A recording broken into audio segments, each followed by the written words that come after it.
Holy shit. That is the craziest thing I have ever seen.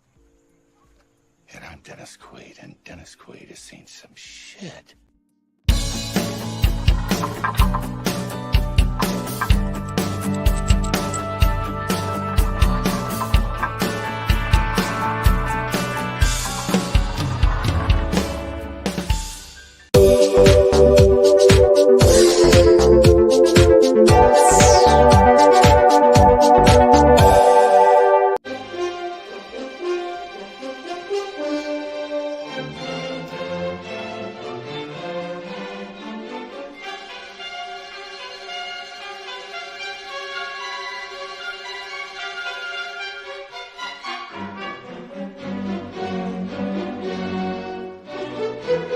In the middle of the night or early Friday morning, depending upon where you are in the world, a group of experienced comics professionals get together to examine and instruct about the art form that they love.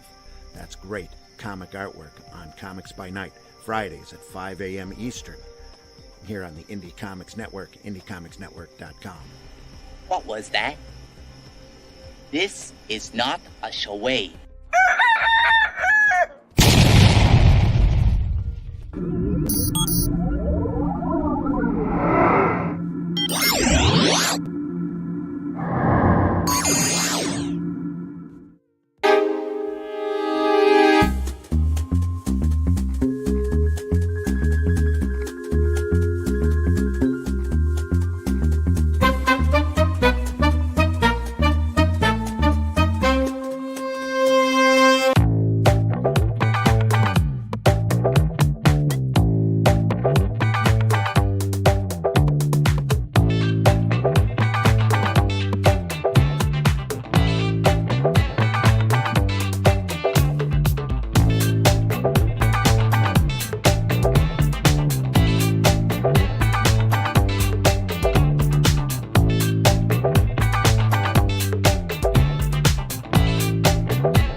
Good morning, everybody. Welcome to another episode of Nerd Bacon. This is episode 105. 105 episodes of your favorite morning nerd talk show. Really the favorite? I hope it's your favorite. Should be your favorite. There's not many. It's somebody's favorite. And that person's very strange. Yeah. Well, you know, it is what it is. Mm-hmm. I like the strange. You strange folks, you're all welcome. You're all welcome with me. We have a special guest today, Mr. Al Mega from Comic Crusaders. Thank you, Al, for being here. I do appreciate you stopping by so very early. So very early. Wepa, 1, 2, every. Thank you for having me. Nice. What's up, fellow Baconites out there? You know, we're going to get ready to sizzle today. Get ready to sizzle? You know what? I do expect at some point, Al and Pedro will just start speaking Spanish. Oye, bienvenido a Tocino Nerdo con Al Mega y Pedro Ang, papá. Viene pura sabrosura y vaina bajando. Y You open that door. We're now officially bilingual. Yeah, Yes. that we are. We've always been, Luke. Wait, hold on. Does that help our DEI score? Probably. Oh yeah, absolutely.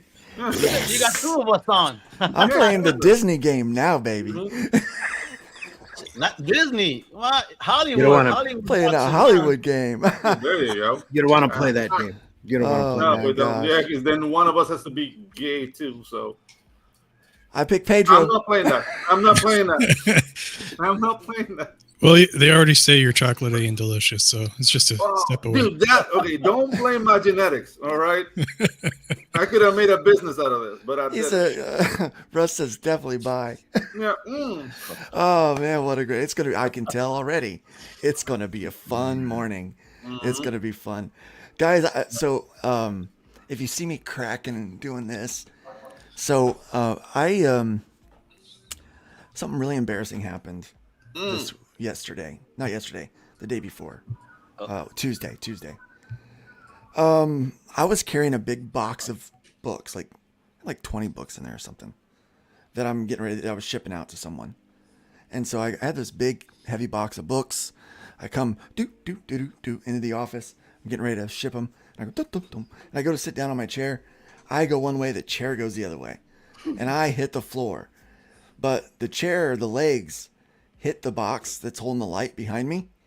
And so it folded me in half, like right at the shoulder. So I'm like, pulls my neck up. So I've got the chair hanging over me. I've got a big box of books in my belly. And I can't get up. And I'm like, and it hurt. I mean, I hit hard. So I'm like yelling. So my son comes in, he grabs the box of books, helps me get up. And I've been sore for like 2 or 3 days since that happened. Look, some people pay for that kind of treatment, so yeah, count your Well, blessings. they do, Yeah. but I've got to pay to get better from it. There you go. I've got to pay to get better from it. Now you know the technique to sell to others when they visit the crib. Yeah. There we go. It's like, come on upstairs. I got a treat for you. Yeah, come get it. That sounds scary. It really depends on how you say it too. Yeah, Hey, come on up. I've got a treat for you. come get it. Yeah. You don't want to be that guy, right? No, I am the one who knocks.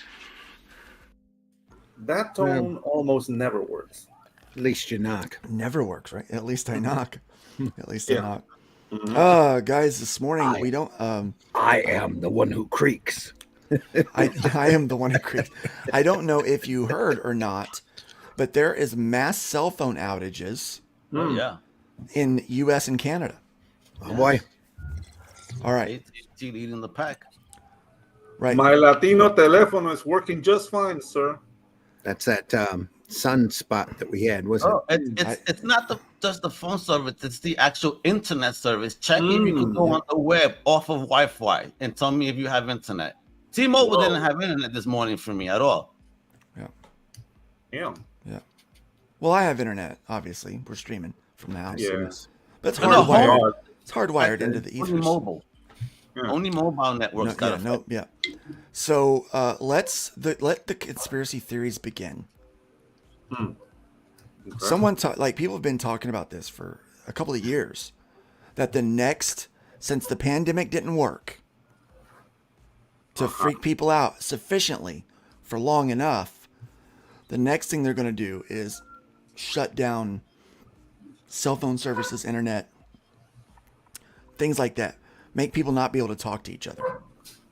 I have seen a lot more UAP and UFO videos on my YouTube recommendations. Look, you know what's that's Not gonna to do? scare us all. Yeah, that's gonna force people to go out. They don't know what they're doing. Treat me rough, If baby. people go out and realize they don't need the internet that much, these guys are cooked. We're Right. back to the 80s, baby. Let's live. Yeah. 70s. Yeah, I love the Let's live 90s. again. Yeah. Early Yeah, 90s. dude. Have you seen like the Go Mexican? watch a like, local band or something. Have you seen like the Mexican alien guru? Fist first. Yeah, his name Alfredo Maussan. Look him up. That's the guy who brought like the little cake of an alien. Like Alfredo? it's a mummy. Okay, I saw the. Okay, I know who you're talking about. That now. guy, okay. Yeah. Yeah, that guy Alfredo. That guy is nuts, dude. Like he's been saying like the aliens are among like since '83. He's been barking about we're living among aliens. Now he's not looking so crazy, is he? I don't know, man. Like his videos are out there. He's not looking as crazy. No, not So he's still looking crazy, but it's not as crazy as he was 20 years ago. So I think you get it. I'm sorry. I just wanted to go back to something that Randy said, right? Seeing the more UAE, those alien videos, right? And do you think this is part of that whole PSYOP program that we're talking about, shut down communications, kind of a holographic event that makes us think that we are actually getting invaded? I mean, you've seen what the drones could do when you put them all together in a sequence. It could do some scary looking stuff. I think, I think the correct thinking is if they can get here, why would they want to be here? Yeah, exactly. I don't even want to be here. Dumpster babies. I know and we're good looking guys, but they're not just coming here for us. I think No. Yeah, dude. I think that's the big thing. That's why we don't have a lot of visitation. Either that, or they're sitting there pointing and laughing, and we are their favorite reality programming. More than likely, that's what's there. up. You go, Blue Beam. Thank you. They got everybody to believe that petroleum's valuable. This is hilarious. Come on. Yeah. I got a comment here. I wanted to ask or talk about or rehash the going outside, right? Like during if you just say the internet goes down because and then everybody's going suddenly goes, you don't want to go outside right away, right? When the internet goes down. The reason is because you're just like a zombie apocalypse. You want to make sure all wait 30 days or something like that. Let the chaos happen. Let everybody get weeded out, and then you go out and do your stuff. Dude, I'm looking for the chaos. Yeah. Aren't we already in the chaos? You've met people outside today. Oh, sorry, family. I have met people outside. Dude, I've listened. It's I've weird. listened to metal. I've listened to metal my whole life. I'm ready for the apocalypse, baby. Right. I've been listening to Slayer, Exodus. This is what I'm talking about. Levi's got the he's got the conspiracy right there. Mm-hmm. Levi's got the conspiracy. WEF did a test run on shutting down the internet last summer, just like pandemic tests the year before that. Yeah. Ooh, they're testing it. They're testing us. This may be the reason that rich people are buying underground bunkers lately. What's the uptick on that about? That's not just lately. It's the last. What do they know that I don't know? They're either digging in or figuring out how to get out. Yeah. What do you think Elon's been up to with his whole SpaceX thing? I'm out here, guys. Well, no, think about what Elon has invested in electric technology, but he's also invested heavily into drilling technology. He's been making tunnels that nobody wants to talk about, all sorts of places. Because I'm with Gray. Not that there's no such thing as aliens, because aliens just means different at the end of the day, right? Yeah. So it doesn't have to be from another planet. It could be from within. Right. Yeah. There's a lot of stories about that too. It could be the remnant of the Nephilim. Yeah, that too. Mole people. It could be the Atlanteans. Old people. Mole people.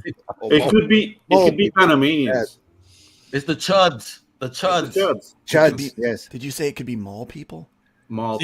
Look up Dulce Air Force Base. People from the mall. Those conspiracy theories. Not mall people. I mean, they're just as bad as mole people. They're all lizard. Have you been to a mall lately? Might be them. Yeah, it might be them. I went not too long ago. It was so sad. It drained my energy, my spirit. I think they were. I don't know. Every organization has a mole. Yeah, having fried dough and. Yes. Yeah. All right. Well, Randy, how was your week? Oh, hey. Always fun. Today is suddenly another construction day. So we have windows on the inside that are being framed in, and they had to do it. Start it this morning. So I may be off and on the air all day. They love Thursday morning for your house. They seem to really love Thursdays. It's their favorite time. And then I just finished the lettering on Shadow Kingdom. I'm not completely done with it. Got a couple of tweaks to go. But that's 70 pages of fun lettered. Oh, it really crazy editing down a lot of Howard's prose. If you've never read Howard before, we're adapting the very first Robert E. Howard book, myself and Russ Leach, who's comic book black belt in the chat there.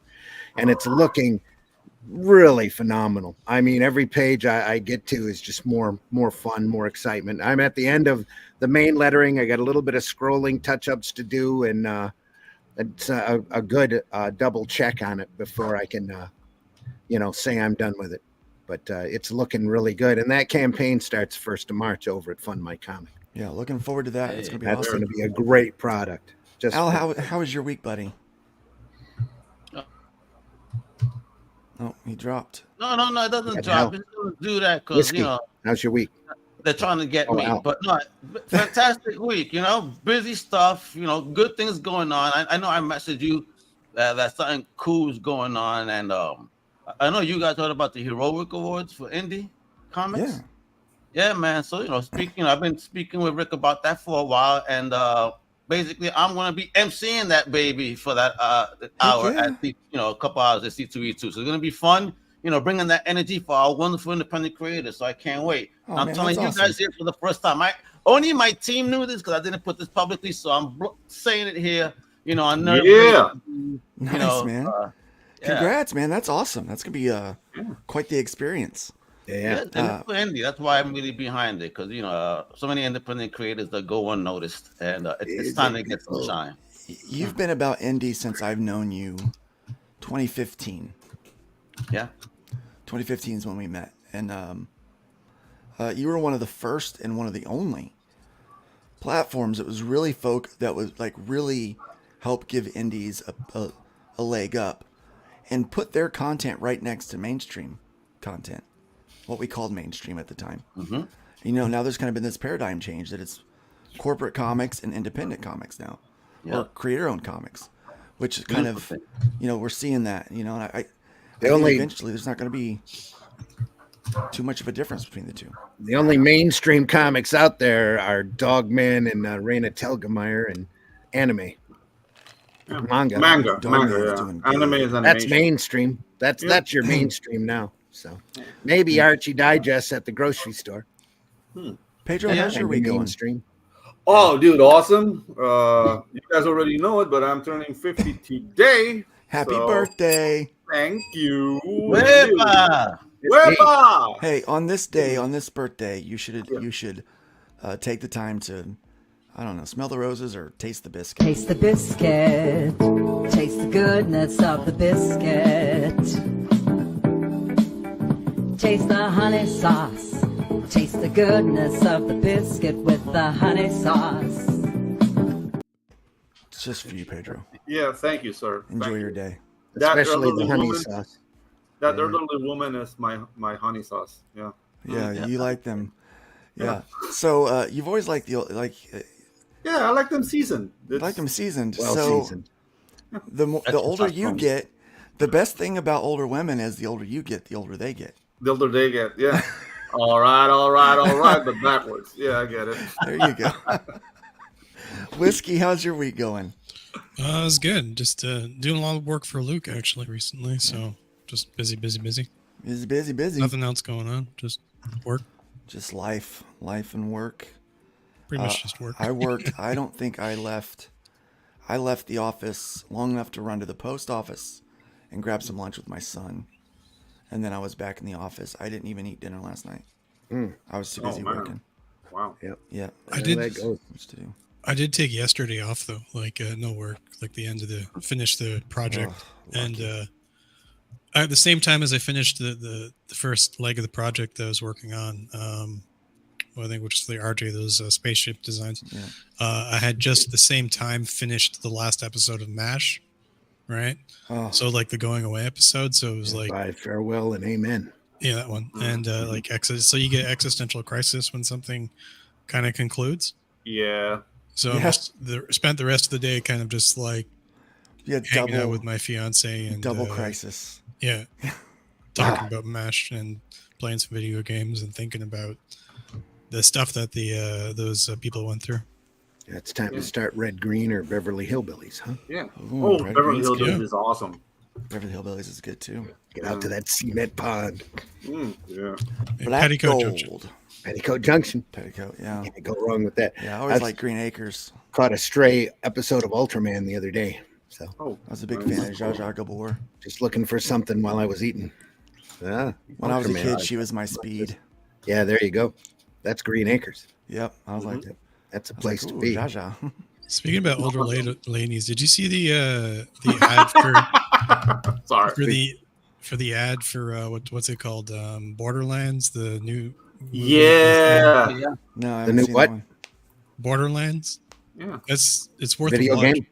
Yeah, so it's like they based it on the video game, and Pedro, you know who the actress was that they got for that? It looks like Kate Blanchett, but I'm not sure. No, Jamie Lee. Oh, Jamie Lee That's Curtis. right. And she Jamie looks Lee. more Madam Web than Madam Web did. Yeah, but I don't know. Like, I'll break that hip. Not hard to do.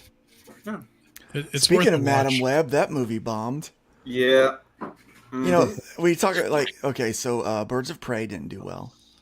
No. Marvels didn't do well. Madam Web didn't do well. It's almost like Wasn't there a Harlequin? There was a Harlequin movie in there somewhere, or yeah, was that Birds? That was Birds of Prey. It's almost like making a comic book movie Wonder Woman strictly for 1984. women. Yeah, isn't a good idea.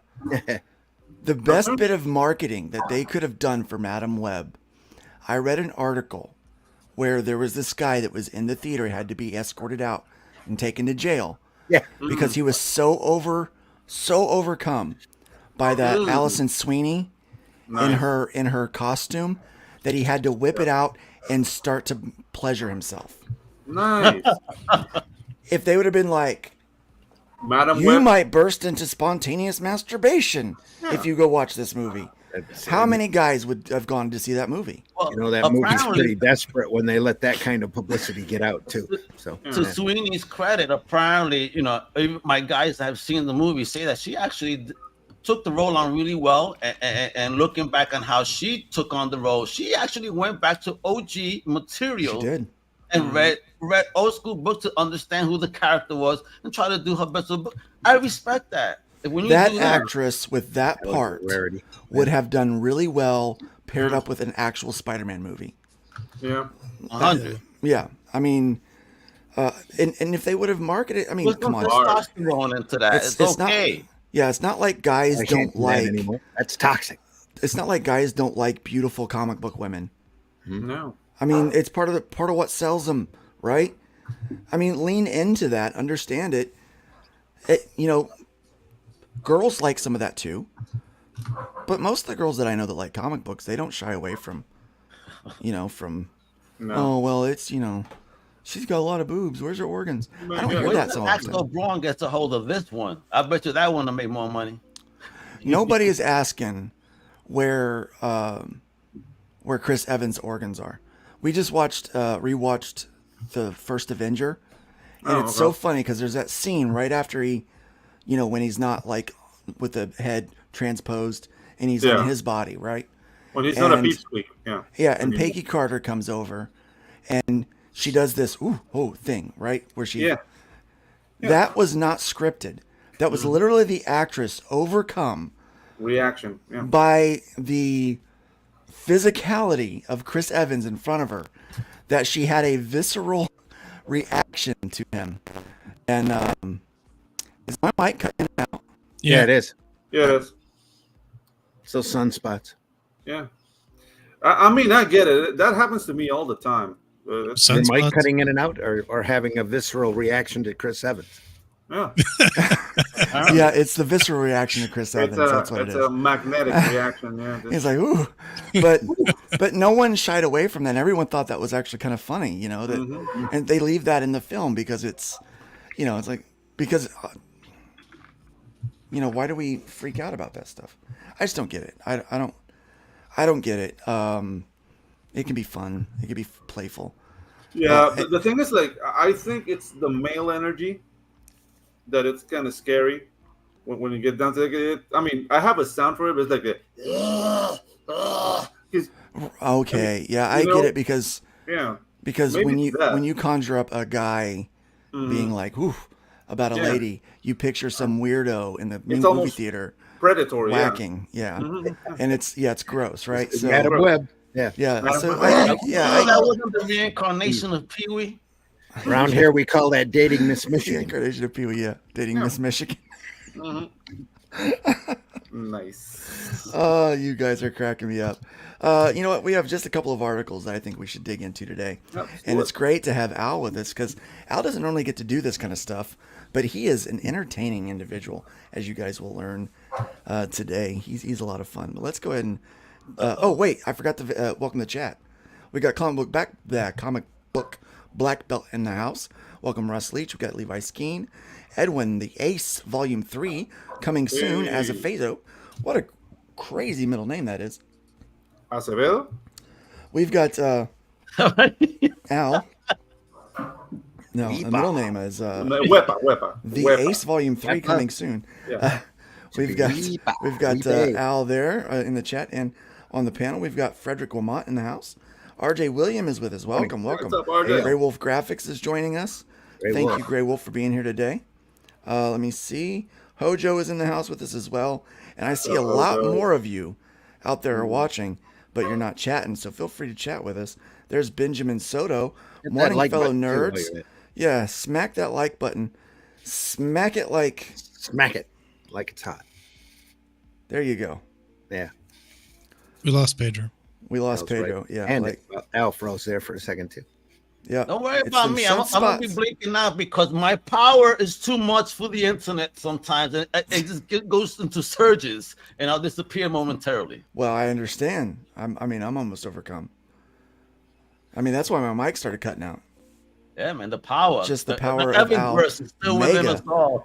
They don't call him Mega for nothing, folks. Hey, Pop, I guess. Hey, Pop. There we go. All right, here we go.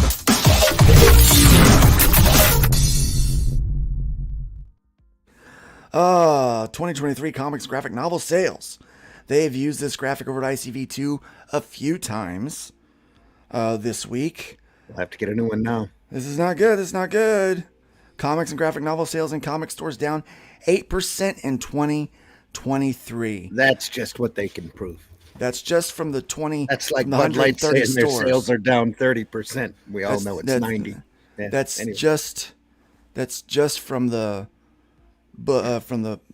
scan stores, the hub comic hub system stores. Didn't they just finish telling us that it was like through the roof and like sales were all over, like, you know, comics are booming. Yeah. Well, no. Ooh. Yes and no. Which, you know, I was explaining to someone the other day that this is kind of a nerve-wracking time for me to be all in on comic books. Yeah. You know, because it's like that's my life. But we're seeing a lot more success from the independent and creator-owned side of things. There's a lot of reasons why this article is the way that it is today. And so also, please let's keep in mind something though, because you know, just reading it, you know, it's tracked by the point of sale by the comic hub system.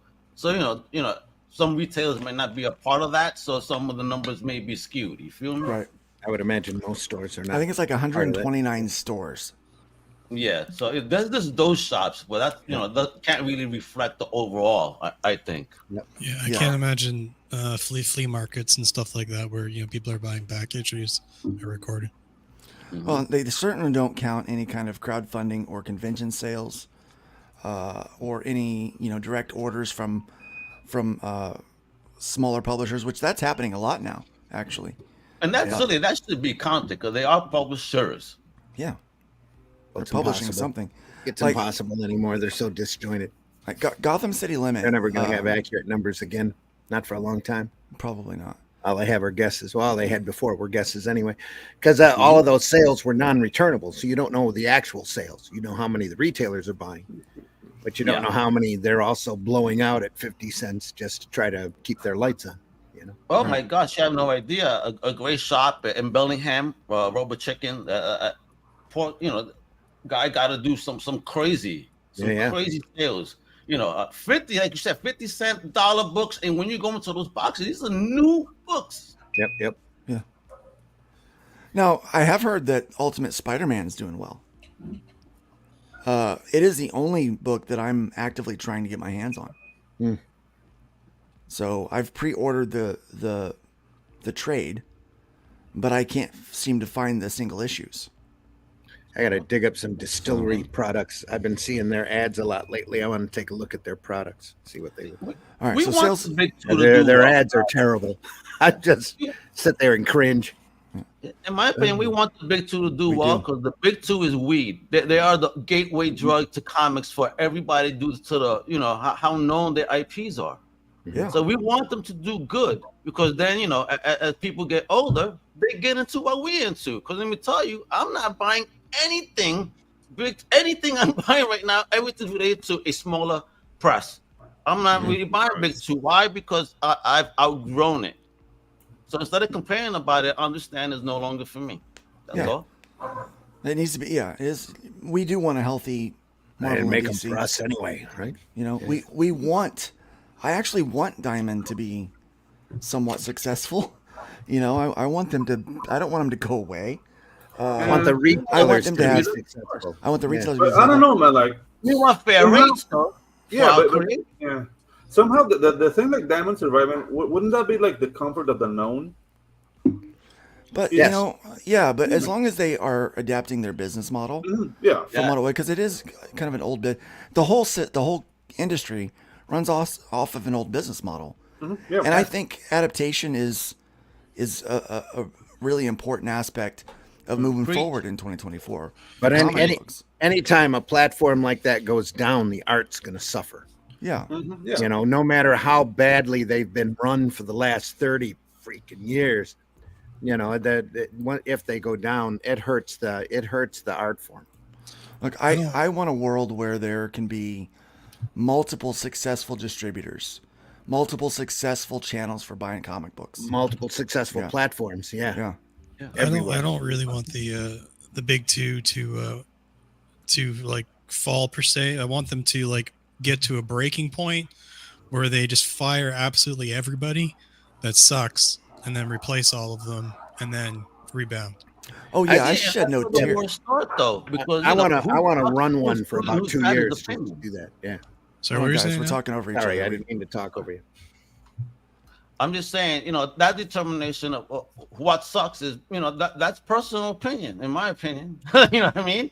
Yeah. Like, so let them learn by sale. I'm seeing them starting to learn who are the good ones and the narratives that they need to get away from. I mean, like Luke said, Ultimate is a pretty good book.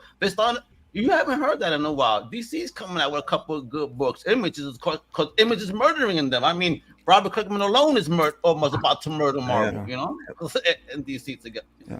So now, I shed no tears for the people that have been making these bad books that the sales have suffered, and they've tried to blame it on other things. Lose your job. That's fine.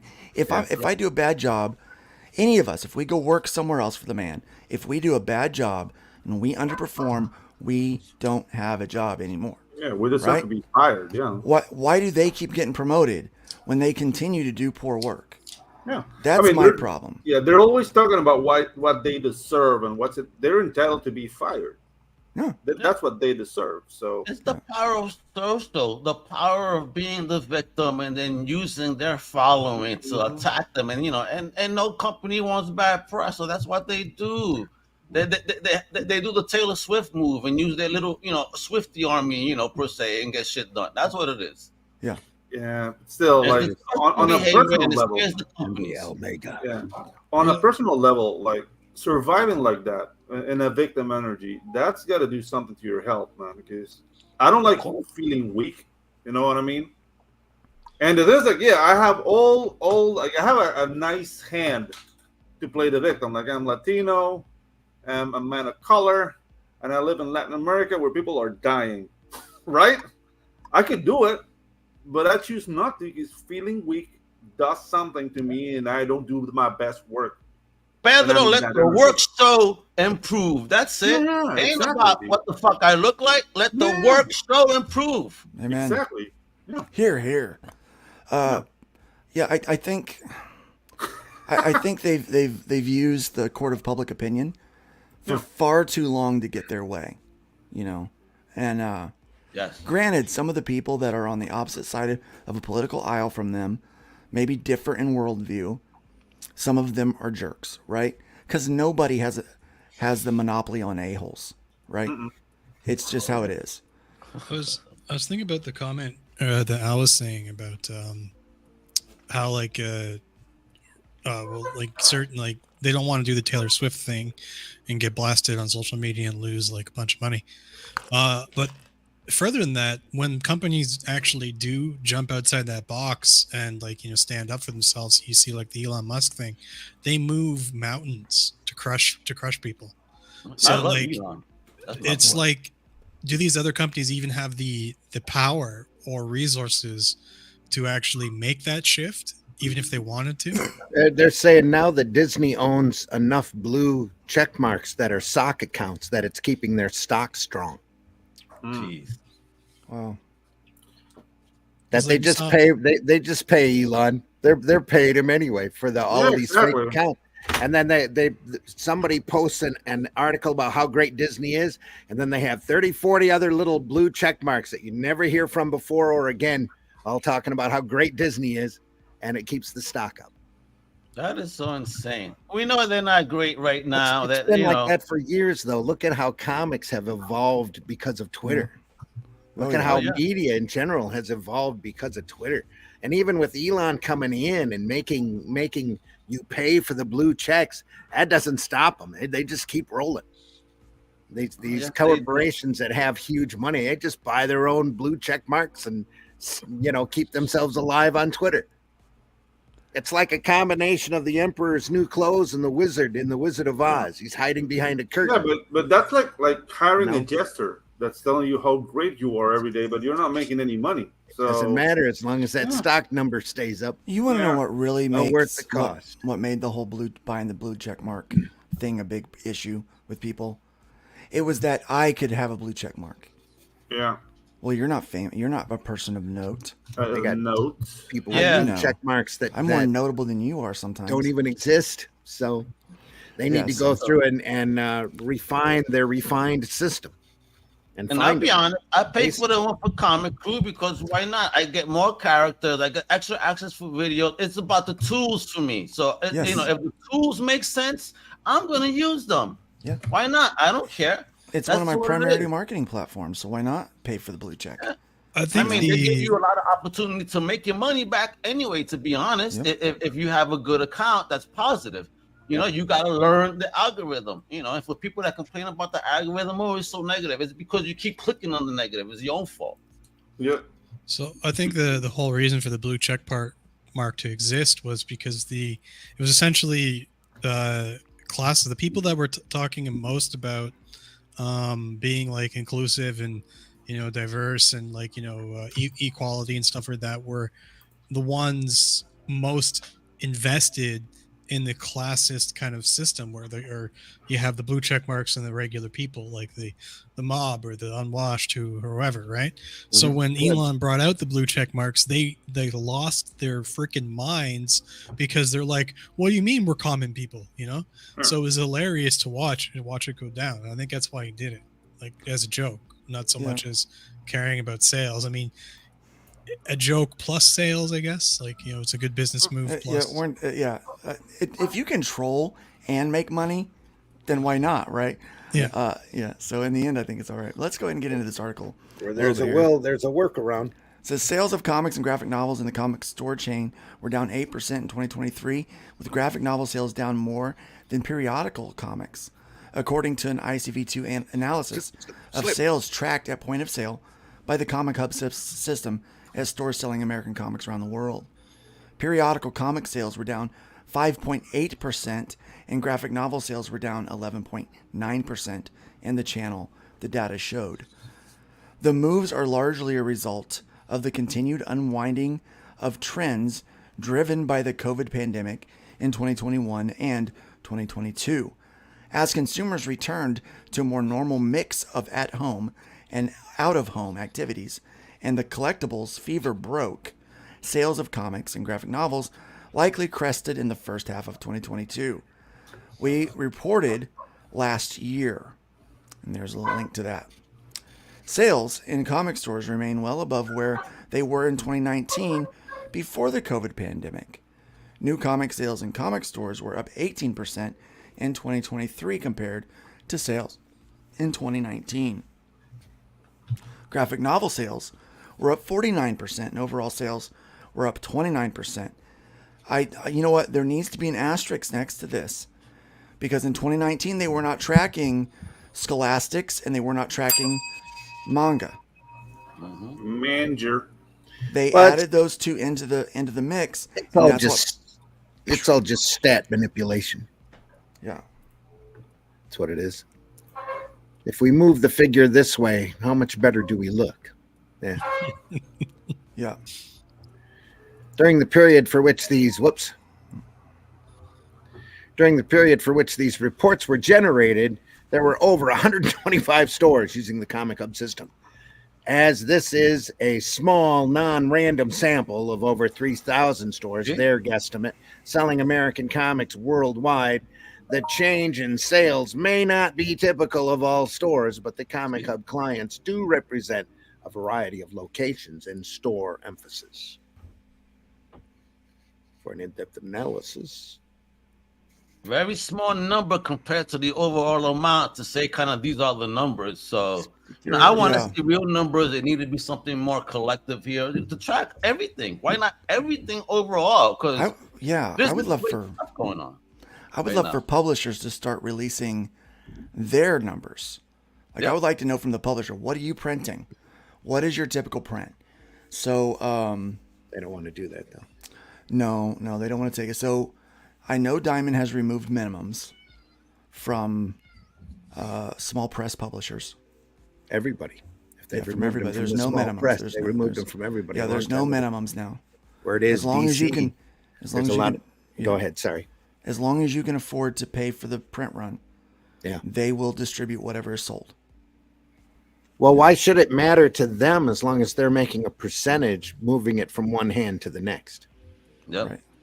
The middleman. Yeah. Yep. Middleman always makes the money. Yeah. So these small publishers could be losing money in this distribution model.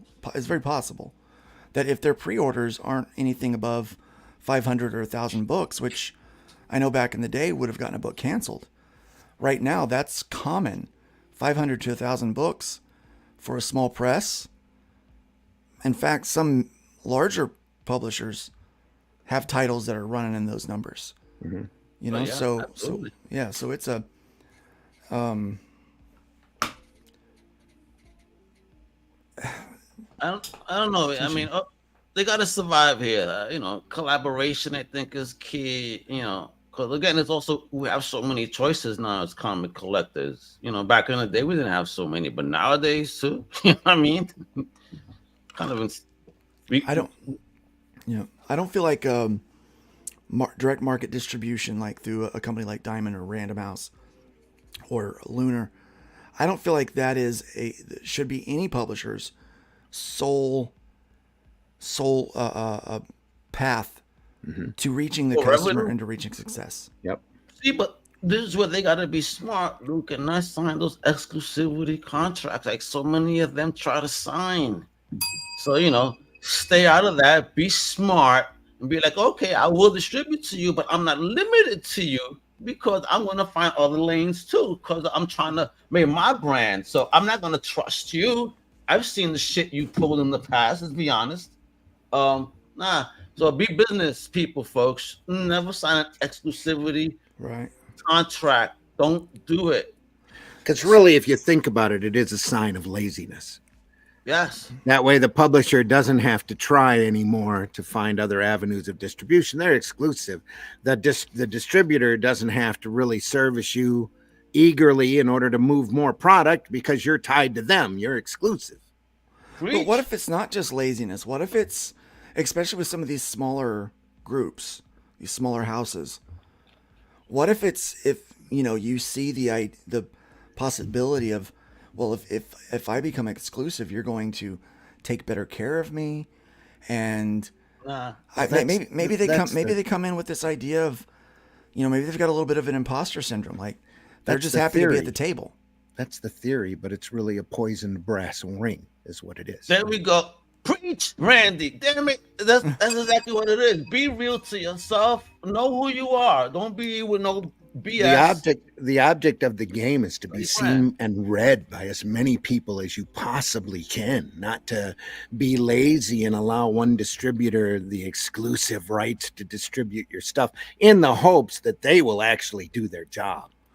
And I think it's also great to have these other distributors come along, because then it makes all of them more competitive. Exactly right. They're all going to up their game.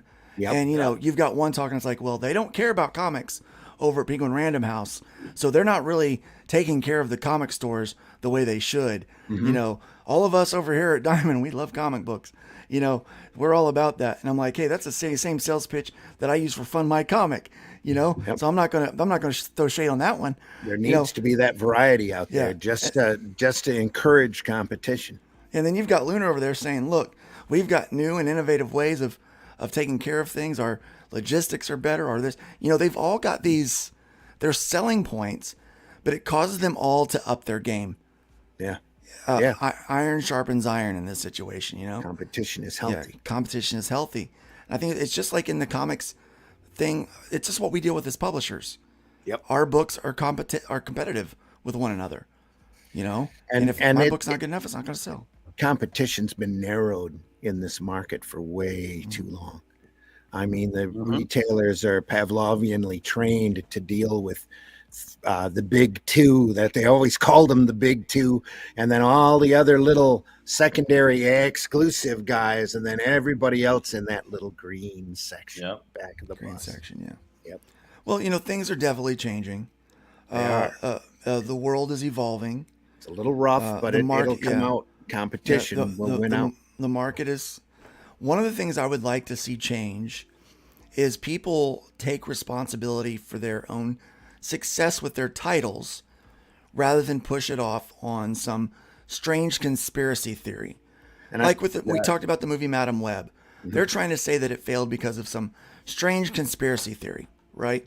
All of these things working against it to make it unsuccessful. No, just own that. Own the fact that you crap to bed. You literally made a movie nobody wanted. Yeah, and so then you wonder why you're not making money. So it's not white males? No, No. It would be if they knew who the characters were. I heard that somewhere. It was What do you mean you heard, Pedro? I thought you were the first one to go be in the theater when that dropped at midnight. Yeah, exactly. Look, okay, so we've got. Let me ask this. We've got Al, we've got Pedro here. Did either one of you watch Blue Beetle? Yeah, I did. Did you like it? Was it good? I enjoyed it for what it was. Listen, I'm a comic book fan. I actually did read the Blue Beetle run with Jaime, and all this stuff. And I'm like, Latino, because you don't see that. I don't see that often. You know what I mean? So I enjoyed it for what it was. And when I saw the movie, I thought it was just a fun, great family movie.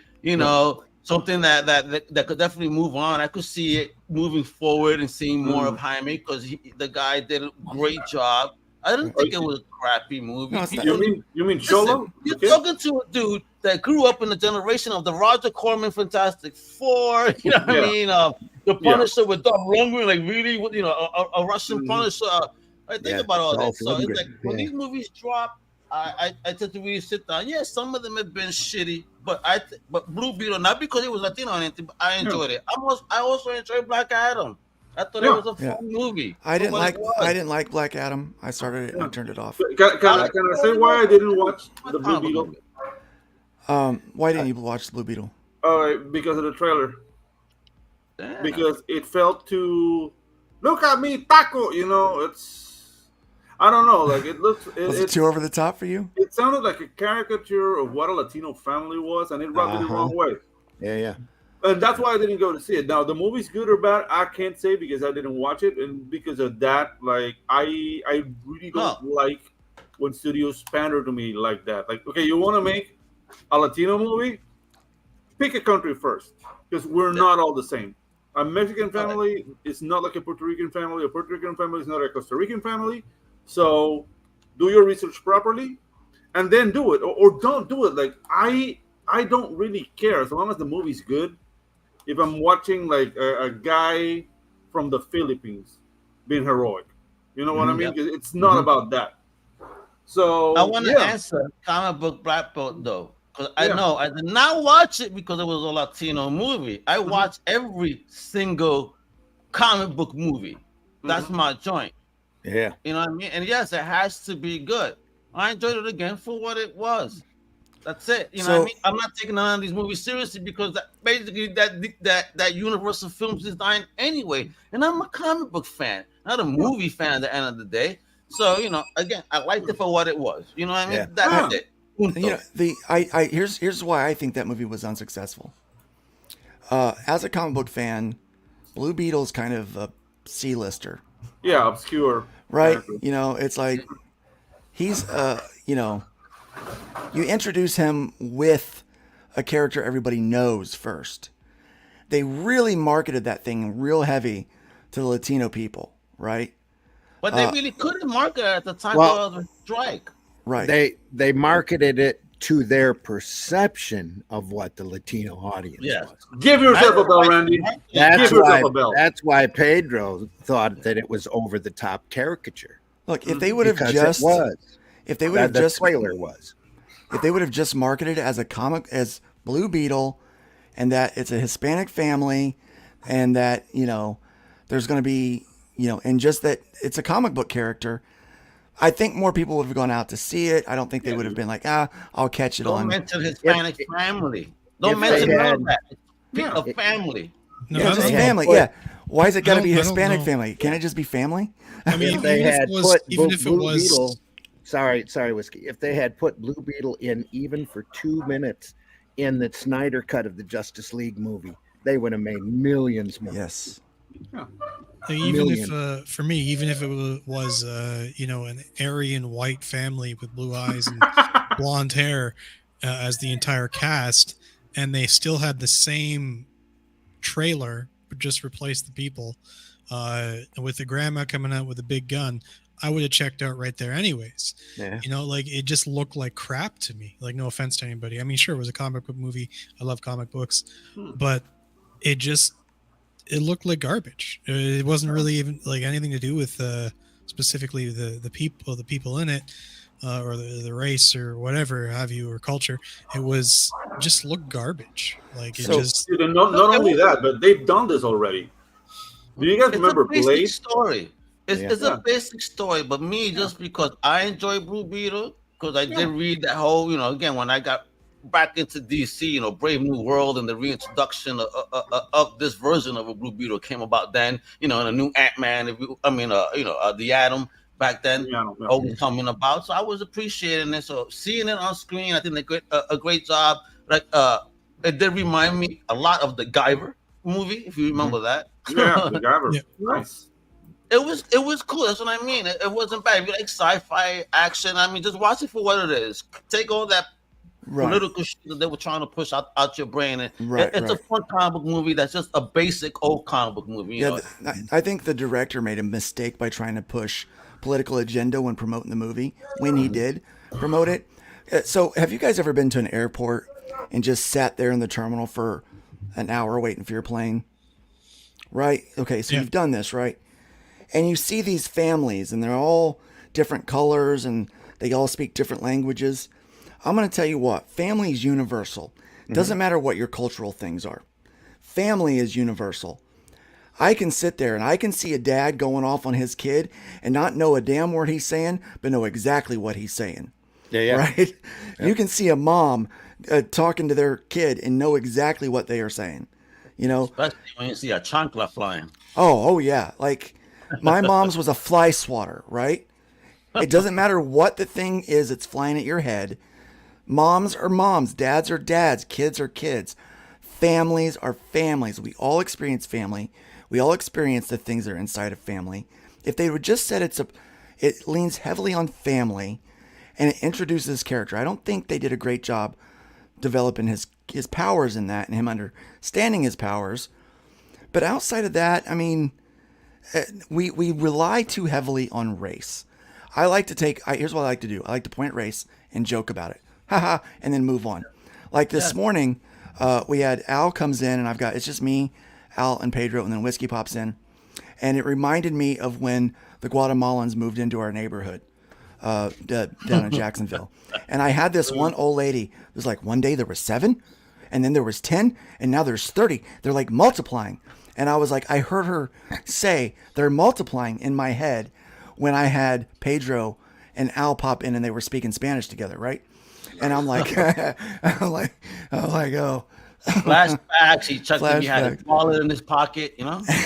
I was like, they're multiplying, right? And I was like, they're taking over the block, and it cracked me up. So I brought it up because that was funny, and it's, you know, we can laugh about those things. We should laugh about let's laugh about those things that make us different and the same, but then also embrace the things that make us different and the same. But there's more that combines us in this culture than what separates us, especially with the internet. You know, there's not as much ignorance about what someone else is going through. You can learn about someone else's culture pretty easily. You know, that was one of the big charms with comics when I was growing up. Yeah. Is that you got exposed to other environments, other people, other cultures. I mean, Luke Cage and Shang-Chi were two of my favorite books. They might have been horribly stereotypical if you turn around and look at it now, but back then, you know, you got to look what made X-Men. The new X-Men, the big phenomenon that it was, is because they had all these different characters come in from all these different cultures, and they didn't tell you nothing about them, but you wanted to know everything about them. Right. I was just reading the comments. And, I got to step out for a second. I'll be right back. I was just reading the comments. And I was reading some Russ's stuff here. He's talked about you like the grandma and how it's hammy and stuff, and it got me thinking about the Tick, right? The TV show The Tick. Yeah. And I just thought that was. Some people might not have liked it. I liked it a lot. I thought that was hilarious. Which one, the cartoon or the Amazon? The live action. The live action one. Okay. I don't know what people's thoughts are. I really enjoyed it, but I thought that was like a hammy kind of experience. Yeah. Somewhat true to the comic, right? So like, and it was really good. Like the casting for that was good. All of it was good. It was hilarious. It was joking. It was hammy, and I feel like that's kind of what the Blue Beetle was missing, right? And that kind of thing. Leaning it was into trying to be that. Yeah, but it wasn't. They went half-ass into that. The only problem I had with the Tick was that, dude, like the character of Batman, was like a Mexican Batman.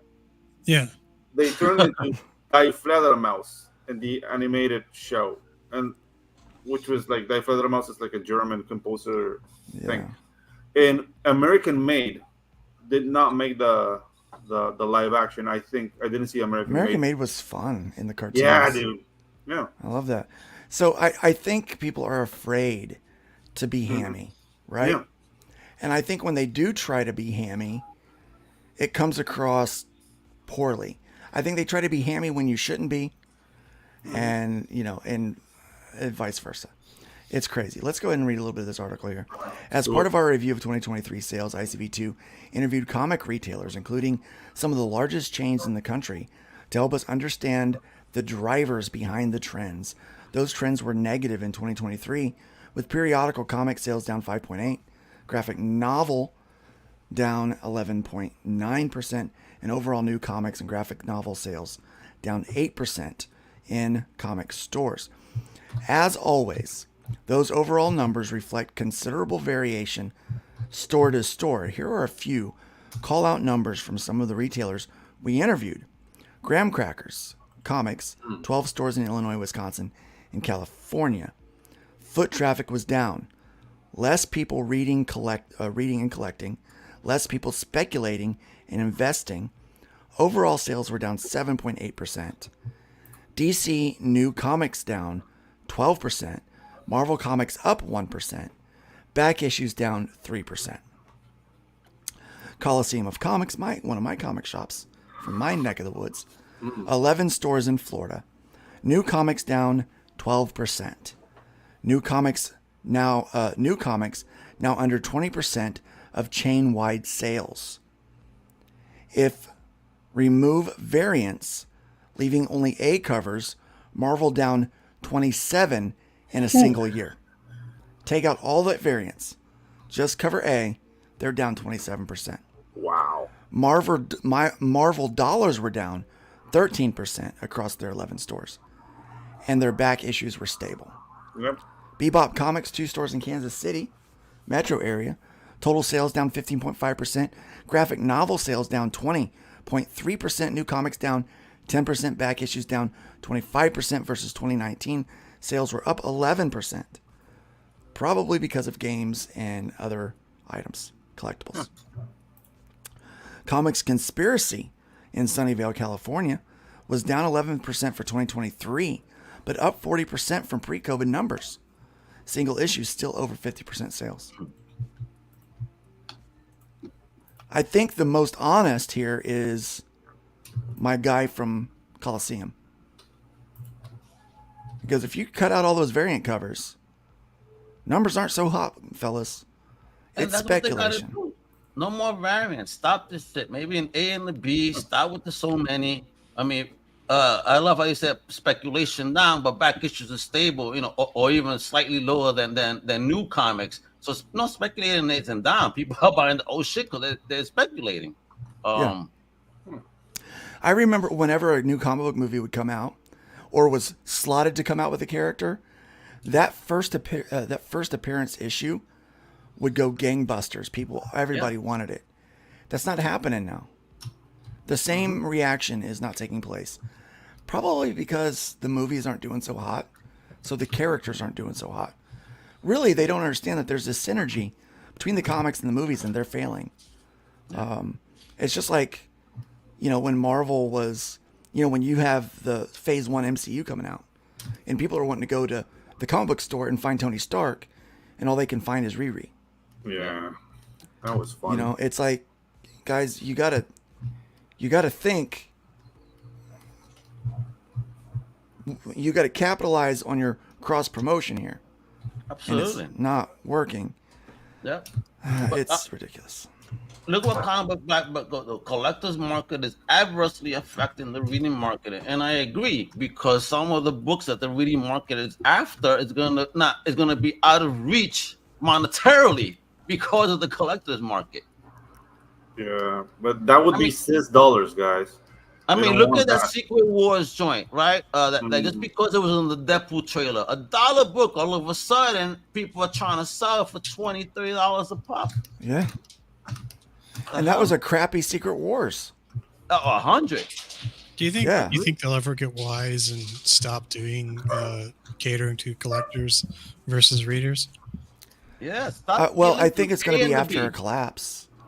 Unfortunately, I think they'll do that after a collapse. But here's what I'm noticing, okay? So I've been doing some kind of in-depth research and kind of looking at things. These small press publishers, the reps from at least a company like Diamond, they're not looking for you to have variant covers. That only works on a character that everybody knows. Mm-hmm. They're like, no need for variant covers. Just have a single cover or do that. Maybe you might add another one if it's from a special artist or something like that, but for the most part, a lot of these, and you'll notice if you look through previews, a lot of these smaller publishers are no longer, a lot of them don't even have a variant cover. It's one cover, one and done.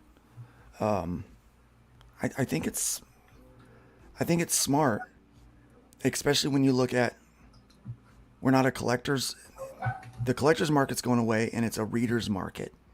We need to develop and strengthen our reader's market. That's what I think. So that's where the loyalty lies, and the readers that come back month to month, project to project to buy your books. So it's, cater to those that have been loyal to you folks. Yes. Lunar Distribution has acquired non-exclusive rights to distribute Magma publications to comic book stores worldwide, beginning with the following launch titles: Silicon Bandits by Jason Starr and Dalibor. I'm not even going to attempt it. In April of 2024. The Principles of Necromancy by Jackson Lansing, Colin Kelly, and Iman Winkle in April of 2024, and The Scale trade by Steve Orlando and Megan Hong in May of 2024. Megan Huang. The Scale trade looks really good. I saw how that looks. That was really nice. Last month, Magma announced a distribution deal with Diamond Comics Distribution for the direct market, and Diamond Book Distributors remains the exclusive distributor of Magma's trade collection. Magma, previously an imprint of Heavy Metal, relaunched as a standalone publisher in July of 2023. Everybody leaves Heavy Metal. Yeah. Heavy Metal got canned. It was mismanaged. Woke. Do you think it's a case of go woke, go broke with Heavy Metal? Oh, that's the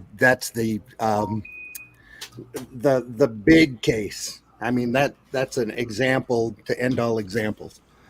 I mean, people would like to say that that's not a thing, that it's something that incels made up, right? And yet they keep losing money. Yeah, but it's because losing money for bad decisions. Heavy Metal was, they talk about how toxic masculinity is and all of this crap. The Heavy Metal was masculinity. It was European, hardcore, phenomenal work by the best people that they could find, doing the rawest kind of entertaining comic that you can imagine. And now they got to argue over what's her name's costume because it might be Tarna's costume because it might be too revealing. It's like, get off. Yeah, dude. I mean, see where that money goes. Heavy Metal left your home smelling funny. That's how raw that was. And why do you think it was awesome? Cinemax ran that Heavy Metal movie every weekend for years, late at night, because they got the ratings from all of the guys who couldn't sleep that turned it on and went, "Oh, Heavy Metal, that's cool. I'll just sit here and watch this." Yeah, that's all they needed. It wasn't even porn. It was just masculine animation done incredibly well, just phenomenal stuff. And yet these guys come in, take it over, and we don't know where the money went. It's like, oh, okay. Well, they're idiots that listen to the wrong thing. They are led by media narratives. They don't hold their own balls. You know what I mean? They're being wheelbarrow. You know, let me take care of my balls on this wheelbarrow. Let me make sure, and I put them in a casing too. That way nobody kicks them because I'm going to be the best. Listen, put it out there. There's the material we love. It's comic books supposed to be fucking wild and fun. Stop thinking that everything's got to be a goddamn message. It gets me so angry. The best thing Heavy Metal could have done is just take over the entire Verotic line and over-masculated that entire thing. They'd still be in business. Even the girls would be buying that shit, laughing at it. You know what I mean? A lot of women enjoy that stuff. Yeah. It might not be the primary female audience, but you make another company for that. Yeah, but stop catering so much too. Make it for everybody. Do something fun. People will like it. And like we tell other people when they don't like our show, go do another fucking channel. Then that's all kinds of comics for all kinds of people. That's what needs to happen. Yeah, not just the same panty waist. Oh, we can't do that because it's all masculine. It gets boring when everything is the same. You can't even draw like bulge titties or crotches in comics. Like Spider-Man apparently pees on his balls or something. Well, look at some of those 80s superhero characters with their low cut costumes on, and tell me that wasn't beefcake in action. They nerfed Rogue in the new animation series. Yeah, they nerfed her. What we're saying is we need to invent a time machine, and we just need to go back to the 80s, and everything will be okay. I don't know. You don't even have to have a time machine. You just have to have a mentality that understands the products that you're making it for the audience that has the money that you want. The money. Rogue, thank you. Rogue went That's from Yolanda to Candence. Just there are still Harlequin romances coming out in paperback form. How come nobody's complaining about that? Randy's so right. Cater to the paying audience, not to the complainers that are not buying the shit. Cater to the money you want. That's the thing. That's how you make money. Is you make an entertaining product that people want to buy. Randy, someone told me as an independent creator when I gave them those ideas that you want to make money. Oh, but then that's not the spirit of indie. But then what are you doing this for? I mean, you just want to stay broke and complain? That is exactly the spirit of indie. Go back and look at those old underground comics. Go back and read Fabulous Furry Freak Brothers. That ought to be sold in every freaking dispensary nowadays because it's classic drug stuff. Oh, and the Freak Brothers got a cartoon actually 2 seasons in. Oh yeah.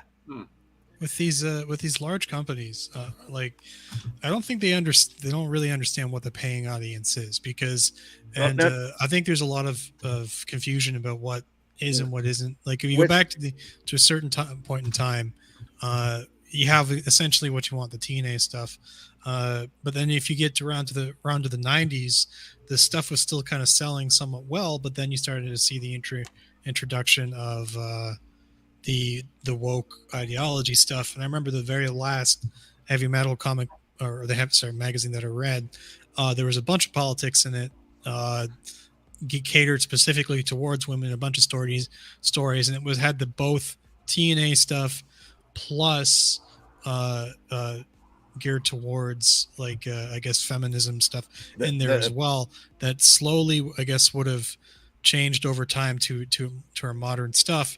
And eventually they pushed out, instead of catering to both audiences, they pushed out all of the masculine stuff and then just left the politics. It's the classic example of Bud Lighting your audience. That's exactly what they did. That's exactly what they did. Exactly what Whiskey said. They chased everyone. They chased off their money. Marvel and DC have chased off 100 times more money than what they're making now, and they did it intentionally because they got people up there who decided they had to push an agenda, they had to make a product for a specific audience, which quite frankly did not exist, especially in the numbers that they thought that there was there. The main reason Marvel and DC are still around, quite honestly, is the fact that they are non-returnable from them retailers, and those retailers have always been trained. Marvel and DC come first. No matter what they produce, you have to buy a few of them on the stands because it will always sell. And they literally have Bud Lighted off of their audience. They've chased everybody away, and now it's gotten so bad. And you add on top of that the sad state of the movies that they want to blame on superhero fatigue when it's really shoddy workmanship fatigue that's going on with those movies. And it's going to be amazing that the superhero is going to survive as a comic here very quickly if something is not realized and done. Let me make a point. That's what Mark Miller said. 6 months ago. He gets in trouble for everything he says, though. Everything he says, but it's the obvious stuff. That's the problem. Let me make a point. It goes against their agenda. They can easily put ideology in a book. Don't put it in every book. If I became the editor-in-chief at Marvel and I started putting Christian undertones in every book, it would make you just as sick as having political undertones in every book. Depending on how you did it. That's the big problem. If I was as obvious with my Christian undertones as they are with their political undertones, you would be sick of it. Yeah. If they were subtle with their ideals, it would be easier. I mean, there were ideals that happened in the comics subtly over the years. I mean, I remember reading The Watchmen. For example, incredibly progressive. Back in the day, North Star, I remember when he was revealed, it happened, that's it, something that fit naturally into a story, and it wasn't a focus for a while. But then, like you said, then something happened all of a sudden, a few years later, and books went nuts. That big problem was because they got too much publicity off of trying to be different. Yeah, I'm going to. We got a gay guy. Oh my God, they've got a gay guy, and it hit national headlines. So then everybody had to have a gay. That. The only time we get to see comics actually in the bigger media narrative, right? But they don't celebrate them otherwise. Well, it's the same thing with killing characters off. They kill a character off, they get headlines. So let's kill off a bunch more characters. Mm-hmm. So we all know they're all coming back. The problem is that once somebody's sexuality is announced, you literally have to reboot a universe in order to change it. So can I jump in here because I don't want to get too far past Luke's comment.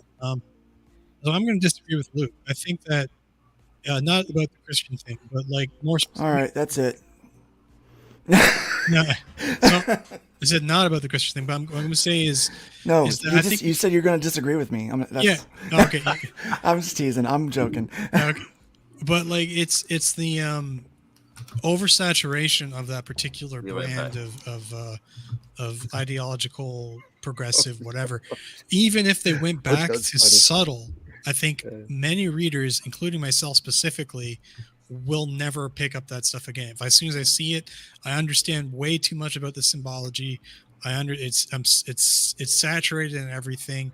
Like I'm just gonna throw it away. Like I'm not gonna even give it a chance. I don't want progressive stuff anymore. I really don't. I want absolutely nothing to do with modern politics in any form, even if it's subtle. But I don't dislike politics if it's like a space opera and there's two warring nations and there's like political intrigue between the two warring nations or two warring space, societies. I'll read the crap out of that. One of my favorite books recently was the Black Fleet series by Joshua Del Zella, I think his name was. Fantastic series, politics everywhere, no modern politics. So that's where I'm going to disagree. The fact is that if it's progressive, even subtly progressive, I'm never going to read it again. And I think a lot of people are going to have that same kind of take. Yeah, make short, there was a little outcry when a little bit, yeah, when North Star was revealed to be gay. But again, back then, people knew that if they didn't want to read that character, you just don't buy the book. And it's probably one of the reasons, that and the fact that Byrne left, because Byrne was Alpha Flight. One of the reasons why Alpha Flight didn't survive for very long after they announced that North Star was gay. Well, I think, but the other thing with North Star, I don't think that. I'm not saying that that's the main factor. It's the quality that. Yeah, it was Byrne leaving. It was the quality.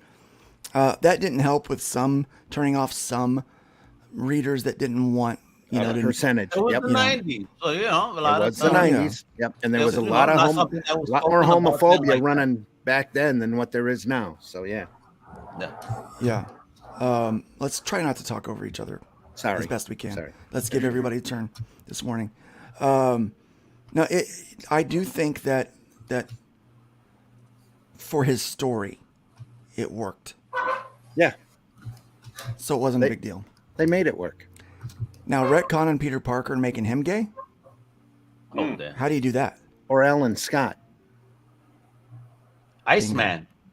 Yeah, that was a kick to the teeth. Iceman can be fixed by Phoenix. She made him gay. What? Phoenix. That's a concept. Why there wasn't a huge outcry when that happened. Just dismays me, because Phoenix looked at him and says, "Bobby, we all know you're gay." And suddenly he was gay. Okay. Yeah. Ugh. It's mind control. Smeed. It is. It's what it was. Wow. It's mind control. He got himself mind hard, pretty hard. Yep. Yeah. Sorry. That's an incredible power. It is. It's the Phoenix Force, baby. That's scary. Wow. Yeah. Ugh. Wow. Yeah, there's gonna. I hope soon there'll be one of the companies, I don't know which one, that actually brings somebody on who knows what comics are, who knows how to make money, who will sit there and do an old style comic book company and just kick the walls out for the retailers. I keep looking, I keep hoping that we see that, because those retailers need something right now that doesn't. And some company out there doing a solid, entertaining product that they can make really hard money off of. And once that happens, maybe Jim Shooter will come back and do it. Who knows where it'll come from? Maybe Arrow Comics will do it. But when that happens, the retailers, once they all realize what's going on, are going to make that company a lot of money. A lot of money. So this little section here about Magma. So Magma is also in Diamond, but Magma Comics president and publisher Denton Timpton lauded Lunar's approach.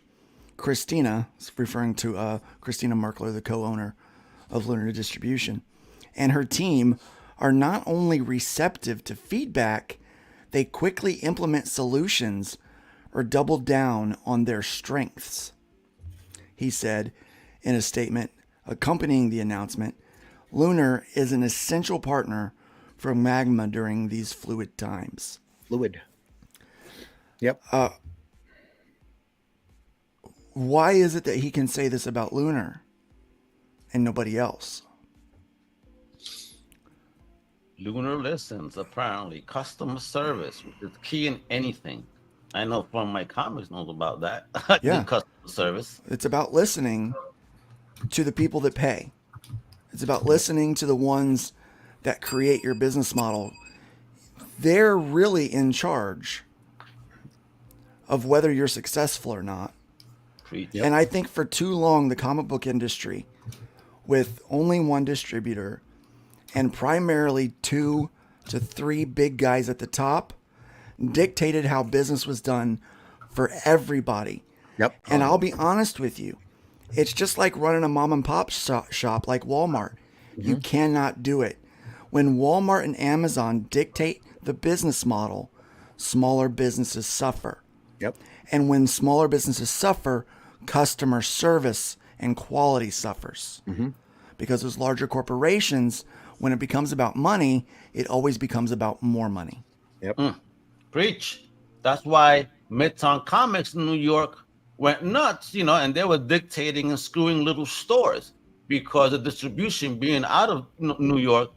Midtown Comics, their orders getting fulfilled. I go to my little shop that I would normally go. They would force me to go to Midtown. I had no choice. Oh, they shorted me this month. Then you go to the bigger store. Oh, they got 50 issues. So the only one that got stock was the big store.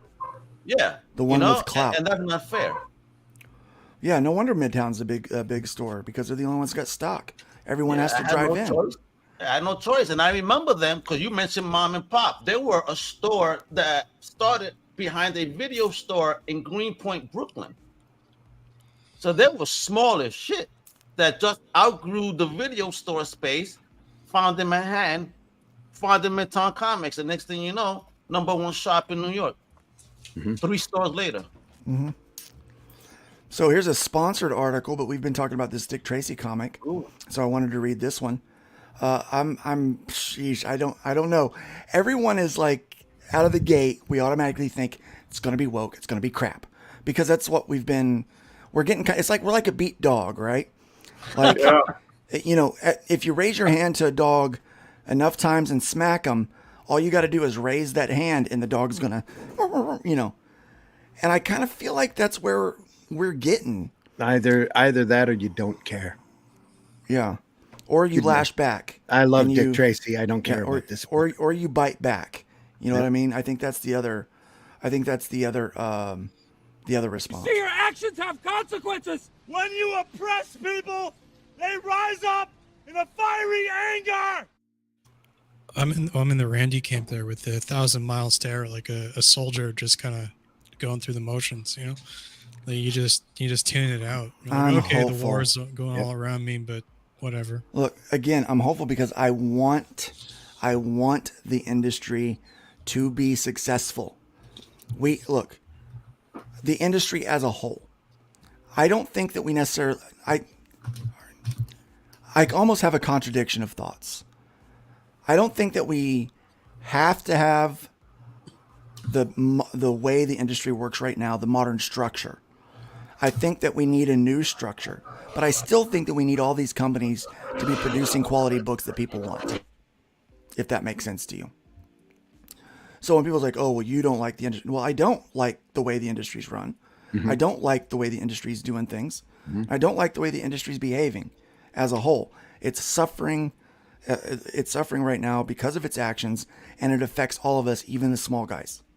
Yep. So our goal is to create a parallel economy to survive until they get their act together. Because us being strong and then them being strong is only going to make the whole thing stronger. More money for everybody, right? Yep. Preach it.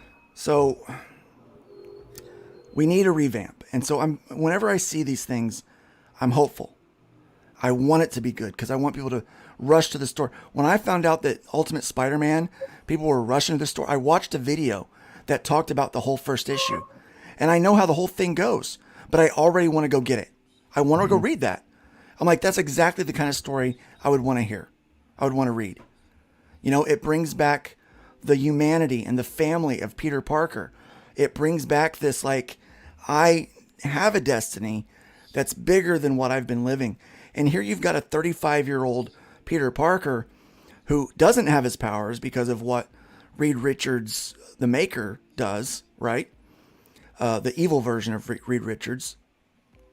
And so here he is, and he's got an opportunity. He's got this longing that there's more to me than just the 9 to 5, than just this.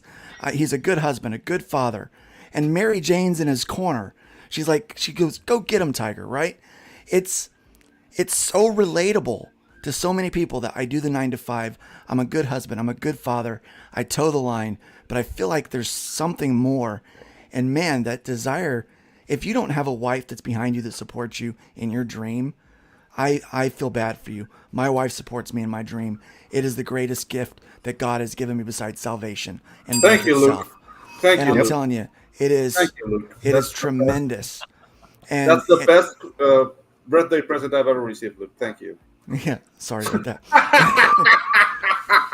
Sorry. But to put that relationship in a comic, man, I'm like, they're nailing this. And they're getting it. They're getting it. They've got one of the best artists that's working right now on the book.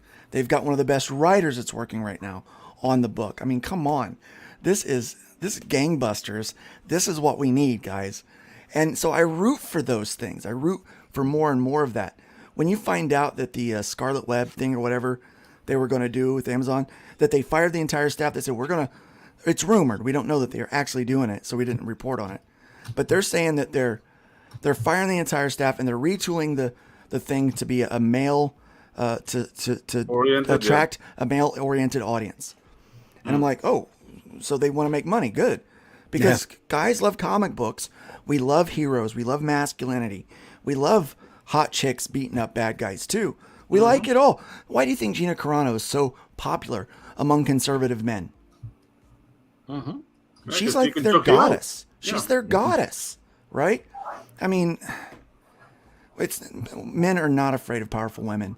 Sigourney Weaver was, I remember growing up, she was all my friends love Sigourney Weaver. Yep. Aliens, they're like, oh, she's hot.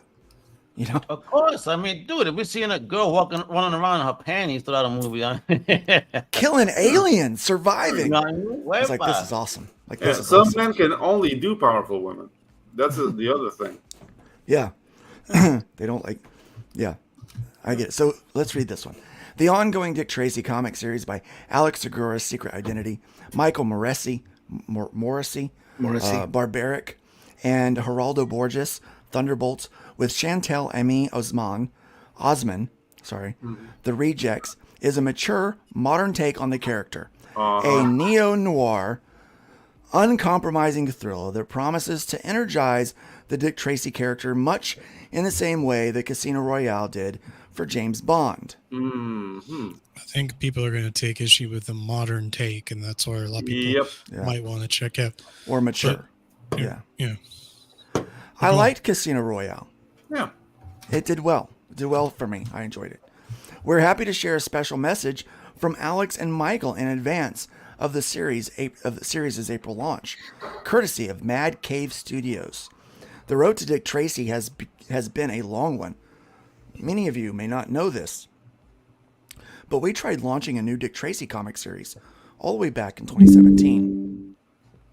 It was publicly announced, in fact, on December 12th of that year, only to be canceled the very same day. The reason, succinctly, a rights snafu. No one was to blame, but we were, to be frank, left heartbroken. We were in love with the story, these characters, and this world, and we took great pride in bringing Dick Tracy to a new audience. We cared, and we cared deeply. We thought our vision for a grounded, noir-tinged Dick Tracy story needed to be out there, which is why we never gave up.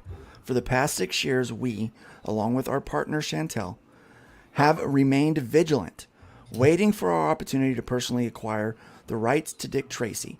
We waited and we waited, and when the time came, we were not only ready, but we had proven to the Tribune Company, who owns Dick Tracy and licensed publishing rights, that we were passionate and dedicated enough to be trusted with one of comics' greatest legacies. Now we're looking for the same trust from you, the readers, retailers, and Dick Tracy faithfuls.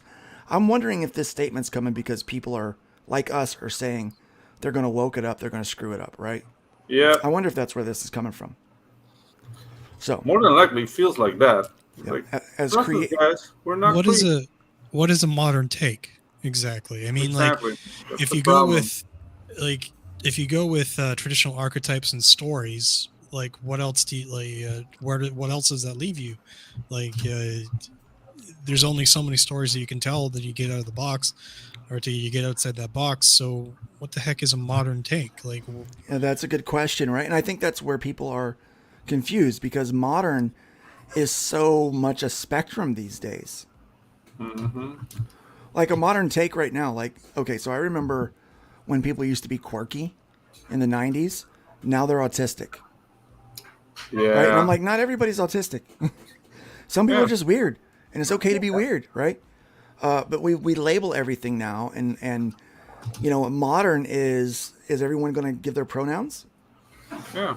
Is everybody going to be a victim? What's modern? Is everybody going to be on Twitter all day complaining? Yeah. Like, what does modern mean? Yeah. Are you going to deconstruct the villains roster? Oh, right. Are you going to deconstruct Dick Tracy and somehow try to redeem all of the villains? All the villains. Because that seems to be a modern thing, right? Yeah. I would hate that. It's like, yeah, like, so people I think are confused by that. So let's get back to their statement. So as creatives, we don't like to make grand overtures or promises when it comes to what people may or may not like. Randy, can you continue reading my voices? Jacking up. Yeah. Start right here with the creatives. As creatives, we don't like to make grand overtures or promises when it comes to what people may or may not like. How anyone responds to a story will always be a mystery. If it wasn't, everything we've created would be on the bestseller list. But what we can promise is this. Everyone involved, including us, Geraldo, Mark, Jim, Chantel, and everyone at Mad Cave is doing their absolute best work. We love the Dick Tracy universe, and we feel such an awesome responsibility in bringing him, his allies, and his rogues gallery into the modern world. Oh, no. Yep, we want to create the kind of story that isn't just a fun Dick Tracy tale, but a great crime comic. And make no mistake, this is a new Dick Tracy.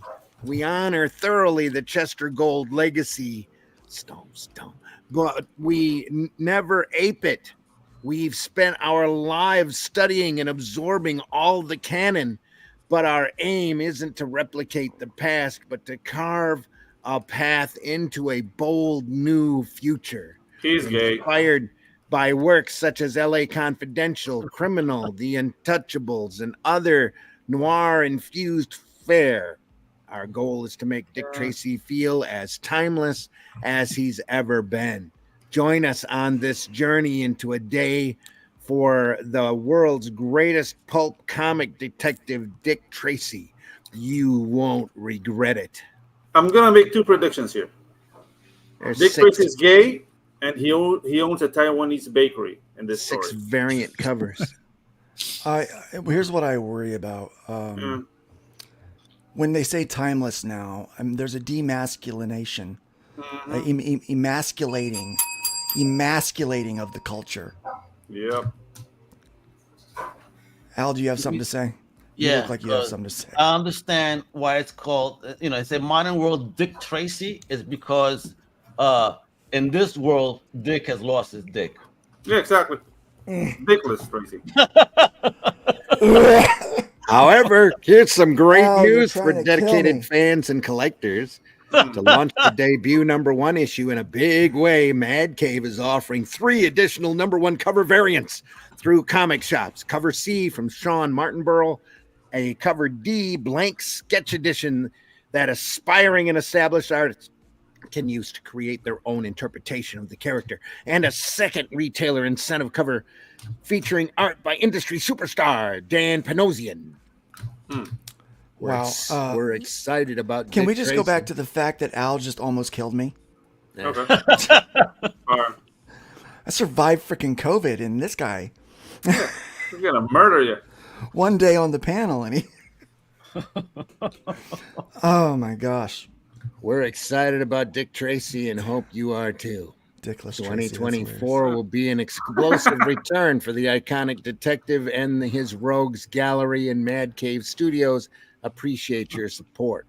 And if they'd followed canon on Dick Tracy, most of his Rogues Gallery were killed during their stories anyway. Yeah. Usually in beautiful and gruesome ways. Mm-hmm. So read your books. Oh yeah, there's Flat Top. There you go. Flat Top, yeah. Is that going to be the son of the daughter of Flat Top or what? It would be the I think they're going to redo all the characters, but in a new timeline. The daughter of Flat Top that transitioned into male to honor her dad. I always love it when they show the sketch cover, and it's like, why do you even just say you have one? Don't show it. Wait, go back for a minute. Do you see the placement of the name? You see how that's done intentional? Yeah, right in the crotch. Right in the crotch. It's all a conspiracy. Mm-hmm. I think the art looks good. Yeah. Oh, dude. I like this. Can we zoom in on that? What is the dialogue like? Yeah, dude. The mood lighting is. Let's read these pages. Let's read these pages. Let's do it. The City, 1947. Just the city, not just, let's keep it vague, guys. An urban jungle struggling to escape a hell of its own creation. Ooh. The Green Eye Diner, 2 a.m. The late night place to meet. Oh, God. That's Flat Top. That's Flat Top, I swear. But not be seen. Yeah, that has a lot of gay innuendo there. A place for people in the shadows to do their dirty work. Yeah, glory holes. No! Pedro's having a lot of Freudian slips today. When did the term concrete jungle even come out? Like that wasn't. That's not. I think it was around the 50s, wasn't it? Wasn't it the 50s? Yeah, 40s it wouldn't maybe. have been common parlance in 1947. But it is stereotype noir though. It is. It is. Okay, what's the name of the diner? The Blue Oyster? No, it's I don't remember. Look at those. Let's keep reading. Look at those horribly distracting word balloons. Yes. Yeah. Lips ain't nobody no more, I tells the guy. Nice. Unbelievable, Tommy. I was in love from the get-go. Yeah.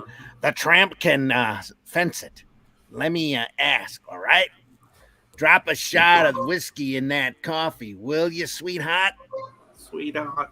If what you're telling me is legit, this could blow the lid off the entire city. I know. And it is true, believe me. And they're doing a little introduction of who the characters are. Famous City Tribune. So a reporter and... That's a Mill Trueheart, obviously Tessa's dad, city ombudsman, city alderman, and a guilty conscience. With a guilty conscience, yeah. Then walk me through it. Convince me, and I'll write it. If this guy's on the take, there's no telling who else is right. Who else is, right? Okay, sorry. Punctuation is important, guys. Yeah. You okay, Trueheart? You okay, Trueheart? Dear God, he found me. Oh, I bet that's Flat Top. Top. Oh, Flat Top. Bappity bap, pow pows. Nice. That's a Dabuda. Better pow, better pow. The cliche time flies. Holds true for most moments. Ooh. Except those last few seconds before death. As you stare down the barrel of a loaded gun. Bada bada pow, bada bada pow, bada bada pow. I'm not a huge fan of the environments in this. Bada swing. Bada swing. So wing bada. Bada swing. Bada pow. Oh, did you hear about the sequel they're going to make of Ferris Bueller's Day Off? Oh yeah. From the perspective of the guys that took the car on a joyride. Boy, Another there's a movie no one asked for. Yeah. that actually could be funny though. Yeah, exactly. It'd be fun. In those instances, as your heart beats towards nothing, time slows down, freezing everything in place. No. No, he just said no. He needs to make that shaky. Yeah. Well, that whole all of the word balloons here are shaky. So Everything hangs a moment captured in time, and then time resumes. But by then, okay. Did I mention I just got done lettering a great graphic novel that was written by somebody whose prose is just magnificent, and you're scared to delete any word in order to change the inflection and the meaning behind this great story. And anyway, what was this about? This time is a good use of slows and then picks up again. Yeah. This is a good use of a splash page. I like the perspective, and I do like the colors here. Yeah.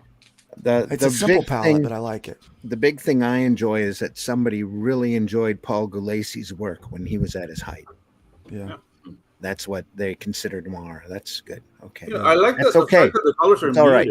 Yeah. You know, I like the fact that the colors are muted because it's giving like this like old newspaper printing effect to it.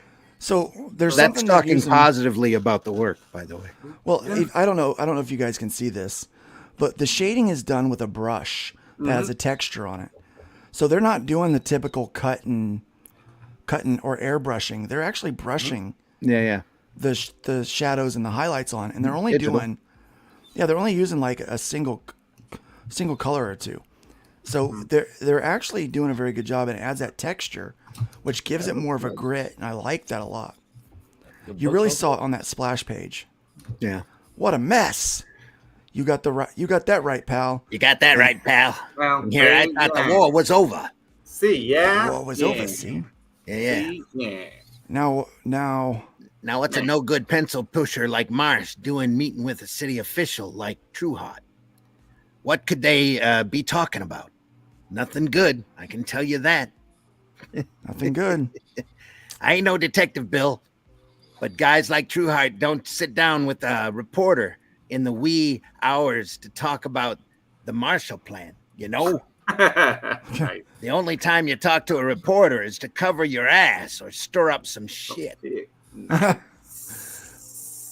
Trueheart always struck me as a stand-up. Some scene you got here, boys. I bet that's Dick Tracy. Enter Dick Tracy. Yeah, dude. Dick Tracy. Code, dude. Good use of a splash page there too. Use that logo. Mm-hmm. Yeah. It's Dick. With the sunshine behind his shoulder. Yeah. Nice. But I'll take it from here. Yes. The artist is doing a good job on this. I'll take it from here. Oh yeah. The artwork on this is literally the high point of the work. Yeah, the artist is killing it. Yep. Yeah. Killing this one. Can't wait for that. Yeah. All right, one last thing. But I don't know. I'm just waiting for thing, the and then to calm down. we have a conversation to have with Mr. Almega. Bookhouse has bet on kids' graphic novels. Abrams forms kids' graphic novel imprint Balzier and Bray to Macmillan. Abrams Children's Books is launching a graphic novel imprint as Macmillan picks up the Balzer and Bray imprint in 2 moves announced by major book houses to expand their kids' graphic novel lines. Abrams' new kid graphic novel imprint, tagged Abrams Fanfare, will feature graphic novels for range of ages. That should be for a range of ages, from early readers to young adults. The new imprint will launch in fall of 2024 with a raft of new titles. That means you can tie them together and float. Yeah, and float away. Yes. Yeah, including adventure game comics Samurai vs. Ninja by Jason Shigna and Black Lives, Great Minds of Science, written by Tanya Bolden with art by David Wilkerson, will be released in August of 2024. The Mythmakers, The Remarkable Fellowship of C.S. Lewis and J.R.R. Tolkien by John Hendricks, will be released in September, a book everybody has been asking for. A Mighty Marvel team-up box set by Mike Mailhack. Maya Hack. His hack. See, all catalog includes Marvel graphic novels. Will be released in October. Astrid and Stella, Comet Together by Eunice and Sabrina Moyle. Whoa. Will be released in January of 2025. Other titles announced for future seasons include a young adult murder mystery by Mariko Tamaki and Nicole Grew. I'm taking that X as being silent. Sorry if I mispronounced. An adaptation of Tamora Pierce's Song of the Lioness series, a middle-aged grade fantasy from Larry Hama. Good to see him getting work. And licensed works. I have a question. Astrid and Stella cometh together at the same time? Or possibly. That's hard. It's a tag team event. Yeah, exactly. Smell like Bacalao by the time it's over. Coming together. Yeah, they come together. So these are kids' books, guys. Come on. Yeah. And licensed works tied to Disney, Paramount, Marvel with a small M, and Universal Properties, among others. Wait. Kids' book, that doesn't matter. That doesn't mean anything anymore, does it? No, not really. Actually, that sounds like a kid's book nowadays, like a modern kid's book. All you got to do is it's the plus crowd. All you got to do is sit and read Gender Queer to know that. Anyway, existing titles from Abrams' children's lines will also be moved to the Fanfare imprint, including the Nathan Hale's Hazardous Tales series, El Defo, and others. El Defo. Meanwhile, Alessandra Balzier and Donna Bray are moving their Balzier and Bray Kids imprint to Macmillan Children's Publishing Group from HarperCollins. Balzier and Bray will be SVP and co-publishers of the imprint at Macmillan. The line, while mostly prose, includes the best-selling Emmy and Friends graphic novel series by Terry Liebenson. Has anybody heard of that? That's why it's best-selling, right? Okay. Yes. Good on them. Yeah. Okay. So by El Defo, they mean like the deaf guy? El Defo, the deaf. El Sordo. Yeah. It would be El Sordo. But El Sordo, yeah, that's the kind of things that like they don't rub me the wrong way, but dude, investigate a bit. Well, if they were totally pandering, it would be El Loco Defo, right? El Sordo. No, it would be El Sordo. So guys, what do you think of this? I mean, they're now, people are starting to focus on graphic. I mean, we're seeing the success with Dogman. Yeah. And not enough kids books. Captain Underpants and all that stuff. Yeah. Yep. Al, what's your thoughts on that? What you mean in regard? Yeah, in regard to this move that you're seeing, where they're focusing more on graphic novels for kids. It's a good thing. We want them to become readers, don't we? I mean, hopefully we'll keep agendas out of it.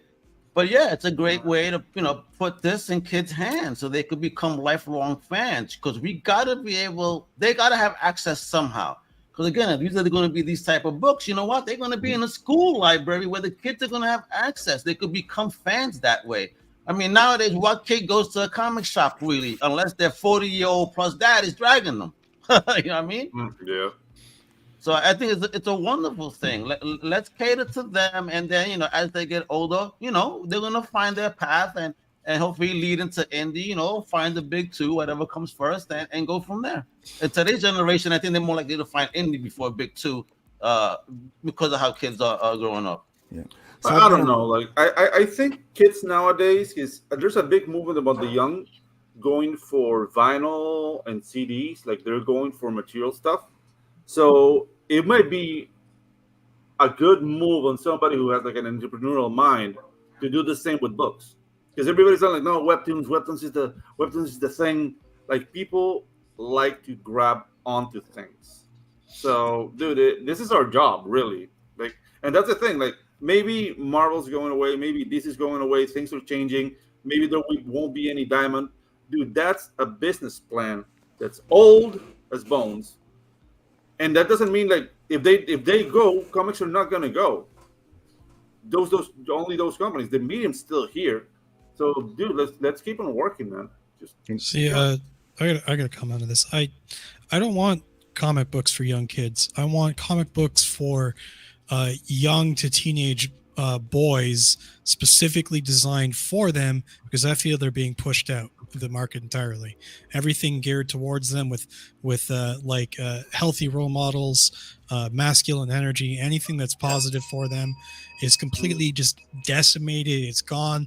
They're not young boys aren't dreaming about, the knight in shining armor being the heroic person that saves the princess and brings justice to the townspeople. Right. They have none of those healthy historic role models that we saw all throughout literature for forever, right?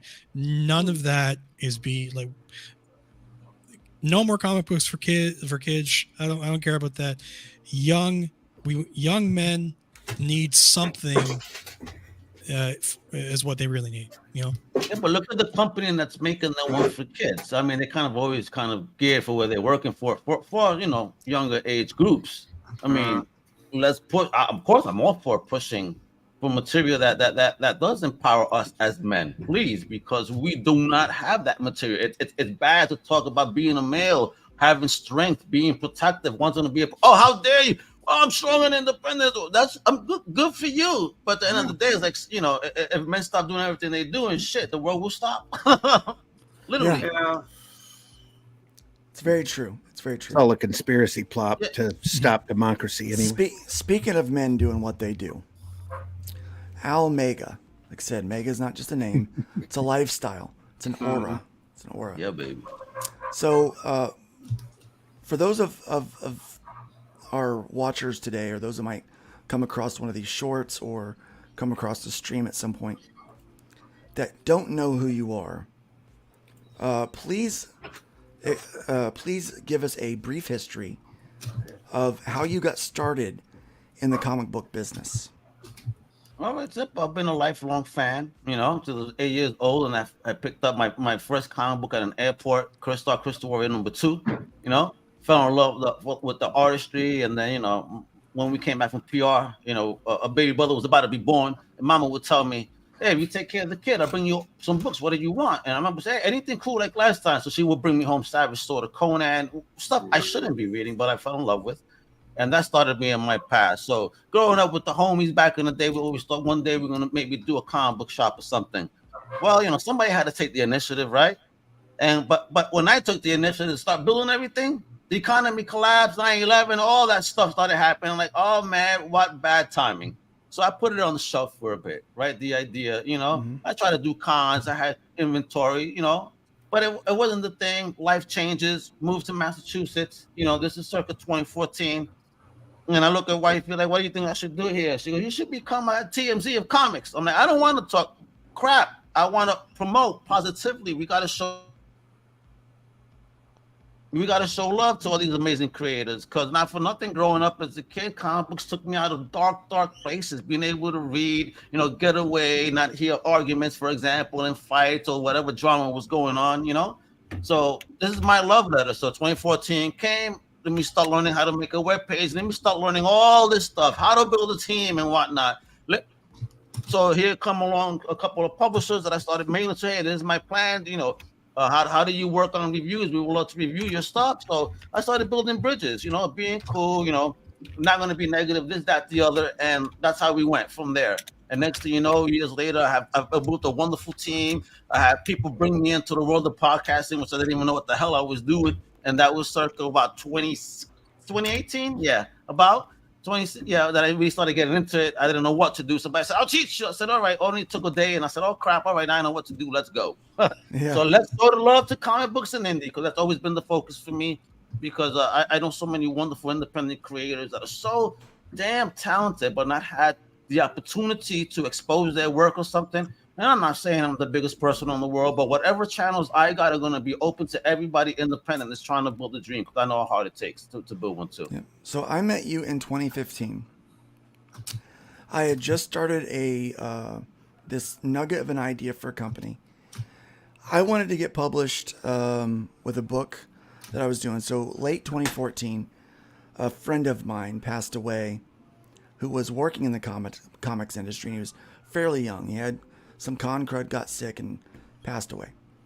And a fairly young guy in his mid-30s. And it hit me that, life is short. And I haven't done something I've always wanted to do, which was make a comic book legitimately. And so I was working on this story and I tried to get it published. And everyone kept, no. So it was a zombie. It was a rom-com, zom-com. And they, it just didn't fit. And I was like, we don't really know if we can sell that or whatever. So they're like, nah, this one company, their rejection letter was so nice. They said, it's not really for our catalog, but we can tell that you're a tenacious individual and that you're not going to give up. Keep up the good work. We look forward to seeing what you do in the future. And I was like, tenacious. Tenacious D. And I said, I should make a company called Tenacious Comics. And so I did. Met with a few guys, started trying to figure out how can I publish. This whole crowdfunding thing was brand new, right? Really for comics. So we started figuring out how to be a crowdfunding publisher to publish through as our distribution model. So we were kind of right at the forefront of all that. But we were looking for places to promote our books and have our stuff reviewed. There was a lot of people that would review books, but mostly they liked to be very negative because negative reviews got more clicks. This book sucks. Find out why, And I felt they were disingenuous, and you could see the toxicity of the internet age and being an influencer taking hold. And so we were trying to find media outlets that would promote to try to get the word out there. And there was one. There was one company, comiccrusaders.com. So I met Al, and that's kind of where our relationship started. We all know that starting a website and trying to build something is difficult. So you shared a little bit about how you love indie creators. What started your passion for the independent side of comic books? What sparked that? Where did that love come from? Going to comic book conventions and seeing artists, smaller artists that I've never seen before, have some dope work, and them just sharing with me, just as a fan at the time, their struggles and trying to make them. How could you not be published type stories, So it kind of always stuck with me that, wow, so many talented people out there not getting these opportunities. They have dope books that they, back in the day, remember it was ash cans. They would print from the Xerox or something back in the day, even for indie, but they had the spirit, they wanted to do their thing. And, I love that. I love that I'm from New York, Brooklyn. So, that hustle spirit, that hustle mentality, that was indie. It's grimy, it's dirty. You believe in your product. Let's rock. When you bring me that energy, it's like, how could you not be somewhere? So, years later, again, having this opportunity now to be able, because, on Good Pods, for example, the Comic Crusaders podcast is the #1 crowdfunding podcast on their platform because we show love and promote positively. And as you said, it's not just websites that are toxic, but sometimes when sites, when smaller publishers approach these review websites, sometimes these review websites say, hey, well, sure, what's the tone of the review do you want? Can you send us X amount of copies and a review's going to cost you X amount? I've heard horror stories from independent creators telling me they've asked me, how much do you charge? I said, what do you mean how much I charge? I don't do that. Who does that? So I got a list of names. So if those websites ever step out of line with me, I'm definitely going to blow their ass up. So it got so bad that I got to the point to where I said, I don't care what reviewers say about my book. I only care what customers say about my book. The only people that get a say on what I need to change are the people that are paying me. Yes. It got so bad that I didn't submit my books for review, and if someone reviewed it, I didn't watch it. I didn't read it. I avoided it. I didn't care. I didn't care about it. And it's really sad because a lot of that still takes place to this day. There still is not a lot of places really. There's a lot of YouTube shows, but 2014, 2015, things were different. And then something happened in 2016. And some orange guy announced his run for president. And I remember having a meeting with the guys in the company. And we talked about, we laughed about it. And we're like, Trump, forget it, Luke for president. We were joking. We would kind of tease about that. And at first, somebody was like, I kind of like, he's not a big deal. Everybody was like, I don't like it, or whatever. Nobody cared. It wasn't a big deal, right? But as the year went on, it caused people this vitriol. There was a clear cut in comic books that was taking place. Oh, yep. I learned that the hard way. Yeah, and tell me about that. Yeah, again, me, I'm a positive force. I only want to see positive stuff. I wasn't aware of even paying attention to that divide initially until it came home. Feel me? It was a good time then. I was getting tons of writers on board, down with the program. Dope. Doing a wonderful job. But then as that divide started happening, one of my writers took it upon herself to write an article about the quartering. And mentioning Nazis and this and that, and I kind of hate that shit. I mean, we're not in the 40s, folks. I with this Nazi shit already. I mean, there's bad people, there's good people. Stop that other crap. Yeah.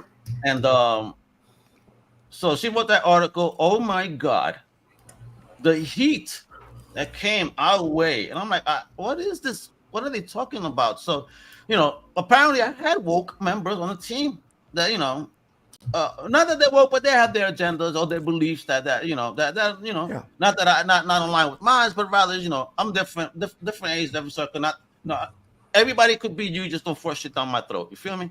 Yeah. So I got a lot of heat from the quartering. I was DMing with the guy from the quartering, kind of like what's going on here. So he understood where I was coming from, and he even told his people, he's not about that. Ignore him. But then I had another team member at the time wrote something as well, and it was kind of getting at my other team member. I was like, oh shit, what is going on here? So now there's an in-war here. So now you got a civil war. Yeah, it's a civil war of a guy that's basically CG minded versus somebody that's woke minded, and basically what did I have to do? Get rid of everybody. Yeah. I had another guy do the same thing, do some crazy article blasting people. I'm like, this is not what we're about, dude. Crusading for the good, not for the fucking bullshit. There's enough of that. Yeah. We need positivity in this business. We need to support each other. Even with the heroic awards, for example, that I announced earlier, I already see people talking smack and I can't work because of this. Listen, your beef is not my beef, and y'all need to start getting professional and stop with the petty shit. For real. It's about survival. It's a business for your creation. And don't step on toes. You're gonna be probably kissing later. You know what I mean? Right. Yeah. Exactly. We had a little bit of that problem in TC, where not all of us agreed on that, and I didn't realize it was an issue. In 2016, close to 2017, it really started to kind of cause some divides.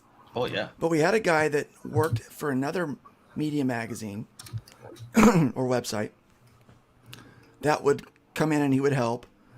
And I got really busy with the church, and so he offered to step in and help as editor-in-chief while I was doing things. And he wound up doing some triangulation with people and getting people not to trust Luke or whatever, and then wound up running off with a whole bunch of money from Kickstarter. Oh. So me and one of the other creators actually paid for that fulfillment out of pocket.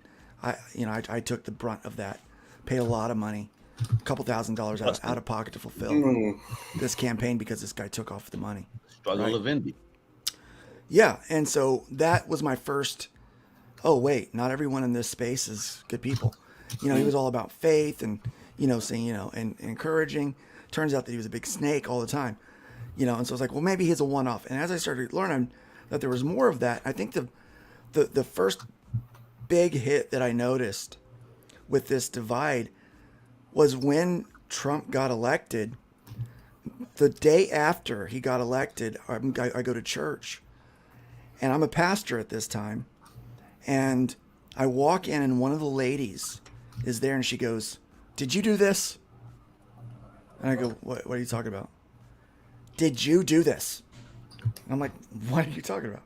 You were like the Trump? What happened? Yeah, you put him in office.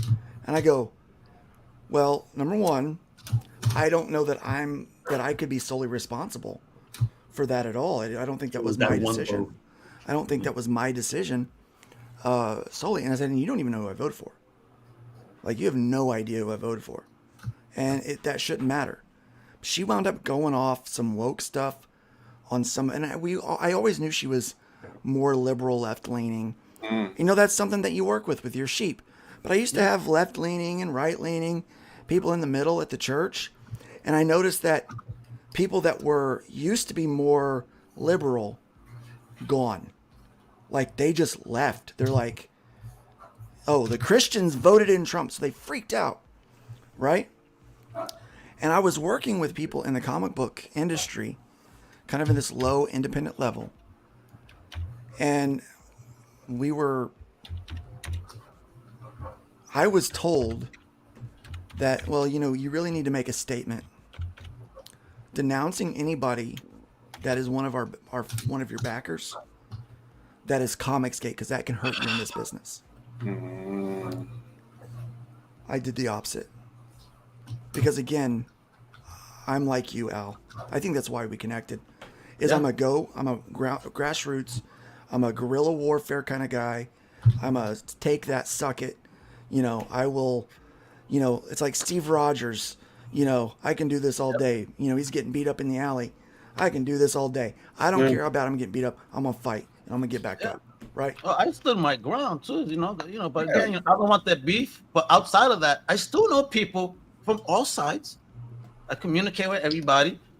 Well, you know, again, it's learning social skill, folks. You know how easy it is to talk to people and don't be abrasive. Be human beings. Is that crazy? Smoke a spliff, have your drink. That's my advice. So y'all could chill and be able to have a normal, darn conversation.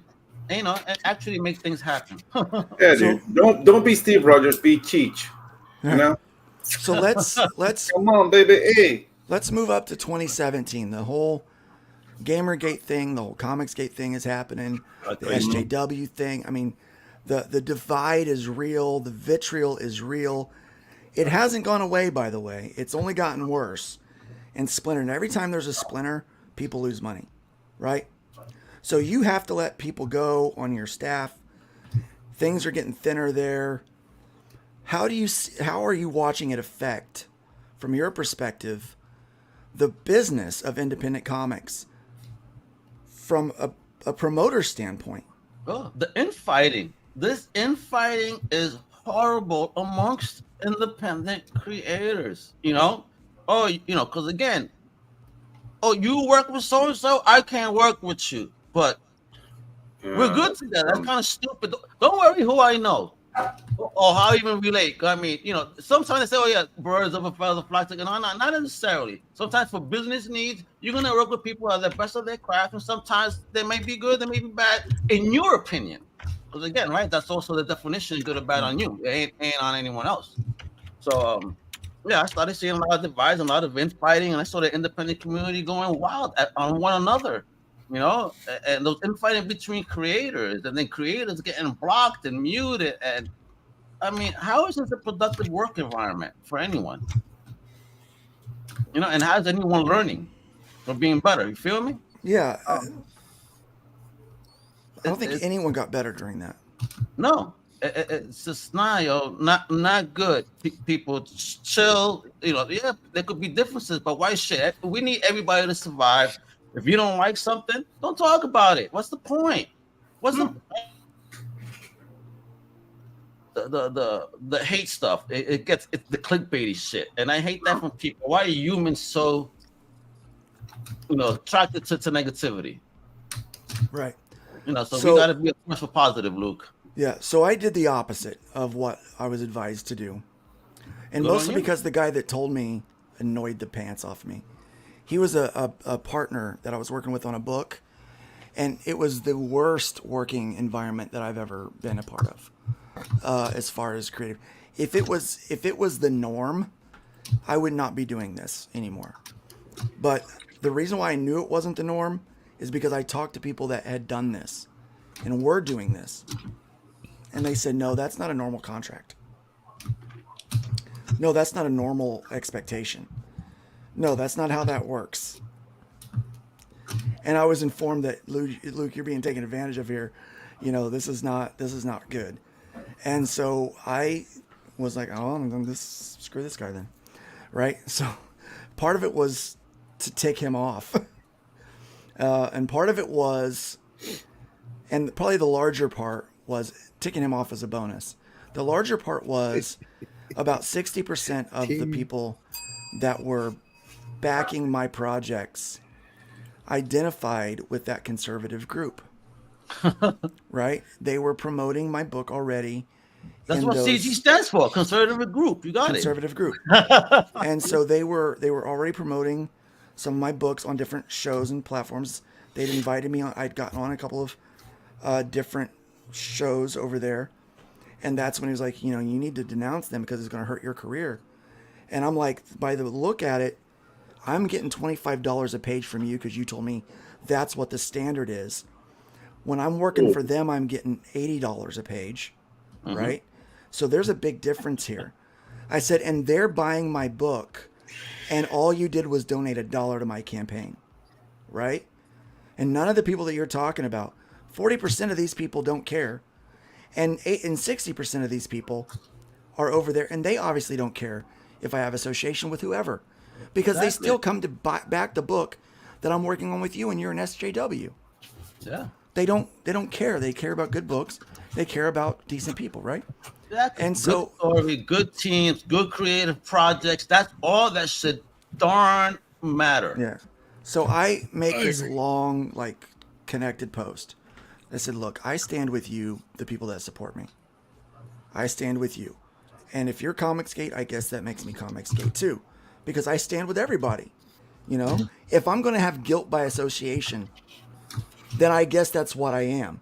If they're going to say, you know, and I do the same thing in the church, right? Well, you hang out with sinners. Well, I guess that means I'm a sinner. But you hang out with drug addicts. I guess that makes me a drug addict.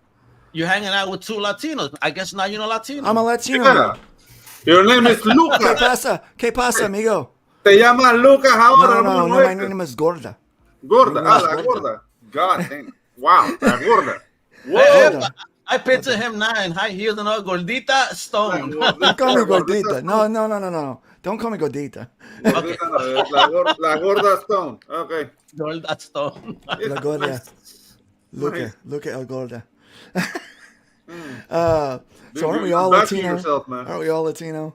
Yeah, we are all Latino. Well, you know. But my wife tells me that whenever I hear the word gringo from her family, it's a term of endearment. Yeah, there you go. So Randy is Ramiro, y Wiki is Dama Juana. I don't know. So now we have this environment. Yeah. Where it's, you know, we talked about earlier, 1%, like even a drop, one drop of Latin makes you Latino, one drop of African American makes you black, one drop. I eat enough Mexican food, I think I call it. Yes, I'm a slut for Mexican. I really am. I love it. I love Mexican food. He has a lot of Mexican. My wife's DNA cooking. Cool. So, hey. Yeah. Well, I was going to say a really dirty joke. I'm not going to say that. I was family friendly. I was going to stay family friendly with that, Randy. He bit his lip right there, like. Yeah, edit. Self-edit. There's a few Mexicans that have a lot of. Never mind. Don't do it. Don't do it. Don't do it. Move on. So now we're in this environment where if you even are friendly with someone who is not completely left of center, then you are now somehow labeled as something, an istophobe, whatever, right? And it could be you aren't an istophobe or whatever. You just are friendly. Yeah. You like their work. You encourage, you promote. Yeah. Look, by the way, I want to make, he's not here, but I want to make Glenn Fleming Latino too. Okay. His name is Renato. Renato Fleming. Yeah. What I find interesting about this, all of this, this whole thing with, we get a lot of people in the comic industry that have all kinds of different takes of all different kinds of sizes and whatever you want. But we also get people that, whatever reason, they just follow what some YouTuber says or what somebody else, some other thing. They don't think for themselves. And I find that my most, are a lot of the infighting and stuff going on. It's because people are not thinking critically. They're not thinking independently. They hear something about one large creator says, and they just follow along with that entirely. And instead of forming their own opinion on things. And I think that's a lot of the infighting comes from that specifically. It's easier. The thing is that it's easier and more comfortable than like thinking for yourself. That's a lot of work. Do some. It's easy to be stupid. So now we're in this new environment. It's affecting your staff.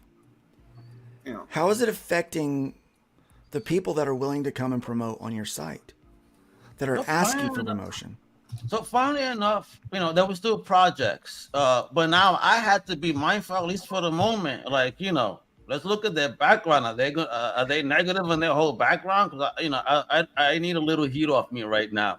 Because again, this is not the image I want to project. You feel me? Of just not that they were CGCers or SJWs, not that. It's just the fact that I don't need that energy, and they're gonna come trying to come political, because that's not what we're about.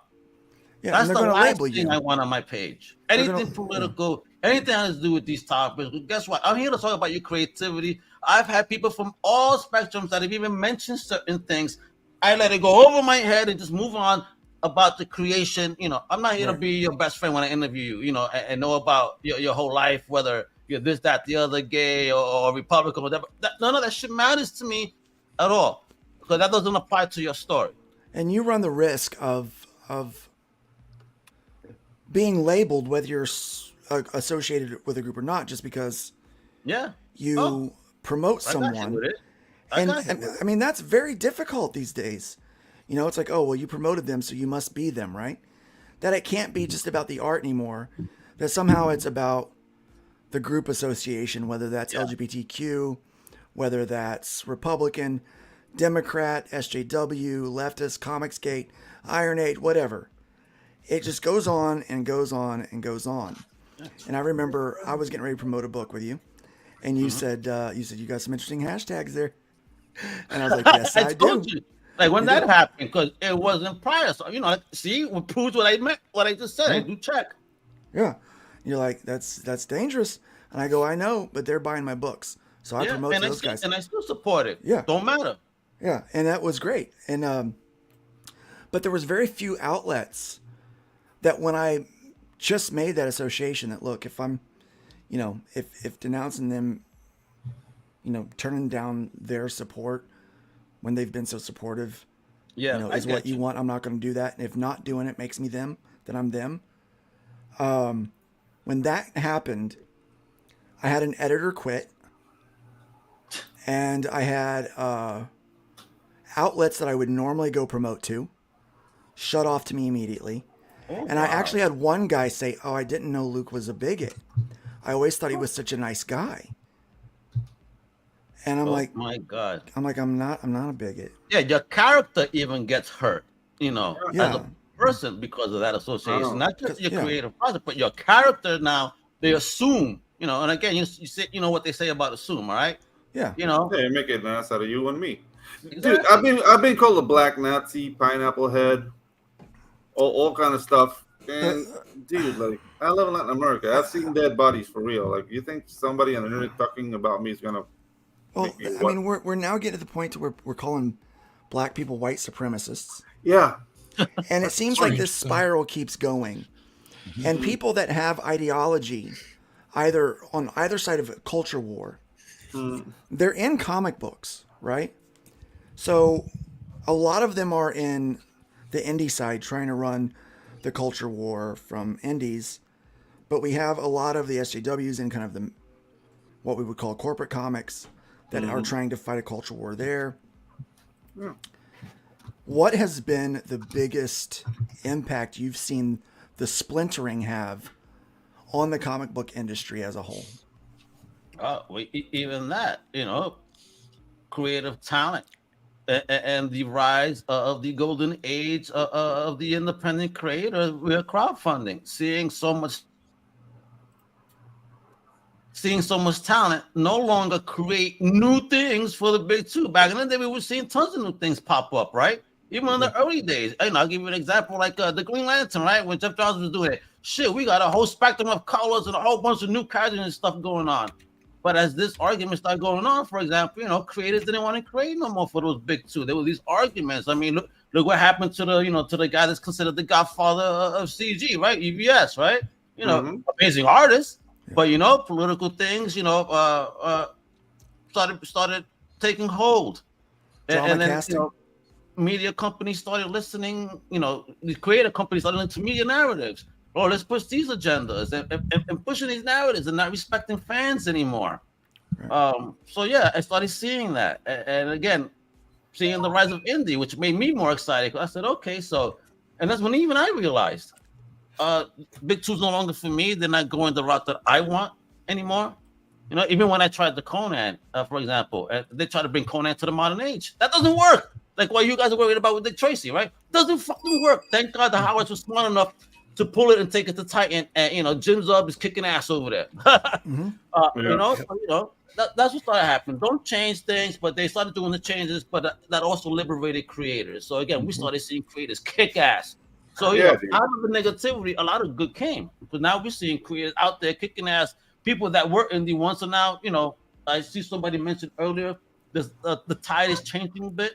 So we're starting to see these awesome indie creators step into now the big two world, or the bigger titles, and we're gonna start seeing something. Maybe we're gonna get a little bit back of the flavors we were missing. For example, Ultimate Spider-Man. You're seeing some flavor back.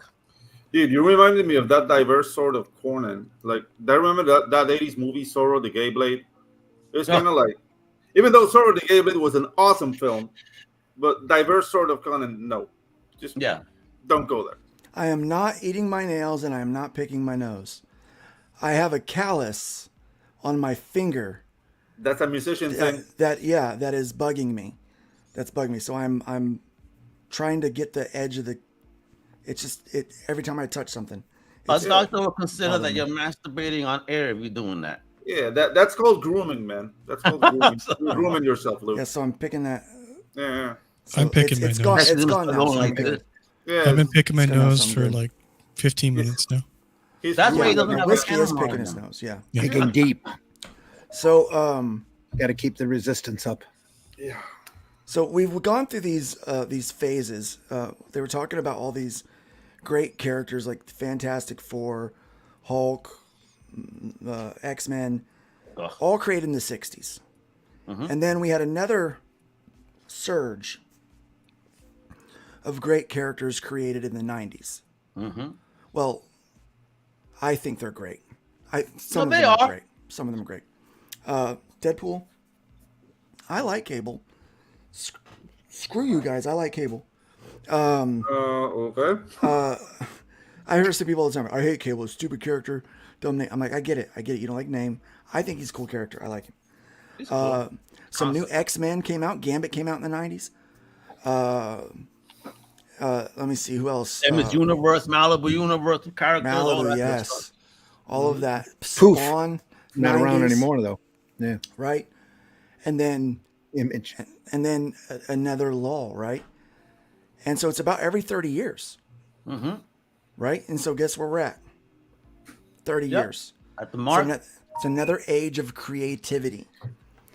Sadly, though, that age of creativity isn't happening in what we would call corporate comics or what was known as mainstream. It's been pushed because of this divide. Creative people either don't want to do anything with it or because they may have a different view of something are finding other ways, and they're finding there's more creative freedom as an independent creator than working under the power of these corporations. And I don't think that that's a coincidence with these companies being bought by places like Warner Brothers and Discovery and Disney. Yeah. So one of the things that I do have to say about your site, and we're going to look at it right now, is you're not going to find articles talking about the buzz of the day. Mm-hmm. It's just not there.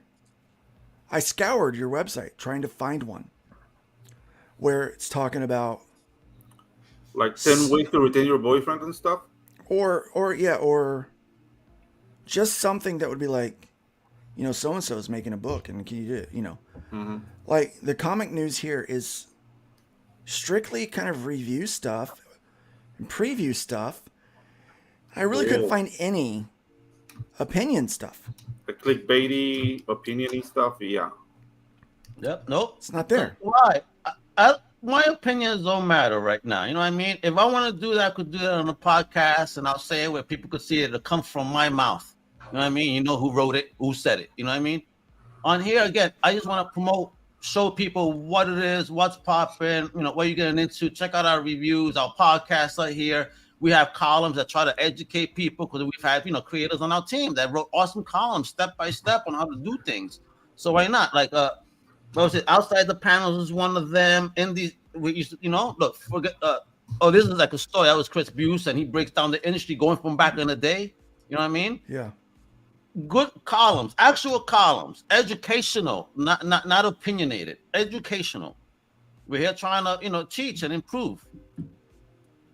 So definitely, you want to check out this section of these columns right here by Chris Buse. Your mind will be blown on the history of comic book. There, my man did a retrospective of Claremont's X-Men. So if you're into that, a 12-part retrospective of Claremont's X-Men. Amazing stuff here, folks. Again, not opinion, a breakdown. You know what I mean? And share your thoughts when you read it. Yep. Great stuff by sellers. Good, useful content, not CBR.com. No, what is CBR? They're not even a comic book site no more. They're owned by big conglomerate anyway. I am an independently owned website. I'm me. I fund this out of my pocket. Awesome. I have my man Dion. He's been busy building his cryptoverse, but we even talk about crypto. So a year ago, Dion wrote this article, Will the Future of Digital Animation Mean More Motion Comics? Which got me thinking about doing motion comics and animation. How can we incorporate that into our world? And Pedro's here on the panel because guess what? Animation is going to be taking over the indie scene soon. Yes, sir. I believe that very much. And I'm ready. I like the outside the panel section.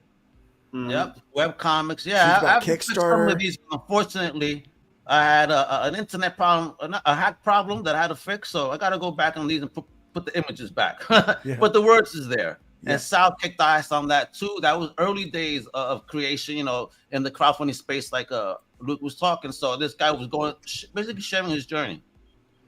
This one right here, I really liked. This is an old article, and still relevant. Still relevant. I think everybody should read this one. The writing a 2-page comic, and when you practice this and look at some of the tips and things that he's saying here, it helps you really understand storytelling better. So it's content that actually is relevant to making comics if you're an independent creator. Yeah, that's a supporting. And actually, I would actually like to send this off to some of the people working at DC right now. And Marvel. Yep, and then you've got your indie spotlights. Yep. And, you know, I kind of like, not that I'm not feeding it, because now I just stopped calling it just indie. I mix it in with everything else. It's comic news, whether it's indie or not. Right. So all of this indie spotlight, this is just kind of an archive, because you put that in. Where do you put all that at now? Well, that would be in just comic book news, for example. So I mix it all up. So in comic book, go up comic books to your and then just click you see comic book news, boom. But everything, whether it's Dark Horse, Oni, you see Image, Marvel, DC, Red 5, whatever, it don't matter. You're all equal to me. Because again, you can't really, if you look at the imagery, sometimes you can't even tell the difference between the two. Right. Yeah, I mean, the quality, especially with the digital tools, has gotten so much better. And art, people are getting better at their craft. Because there's more information out there. So very cool stuff on the website. Have you now traffic? We always have to talk about traffic when it comes to websites. I get that question all the time with Fund My Comic and things like that. Yeah. When it comes to, I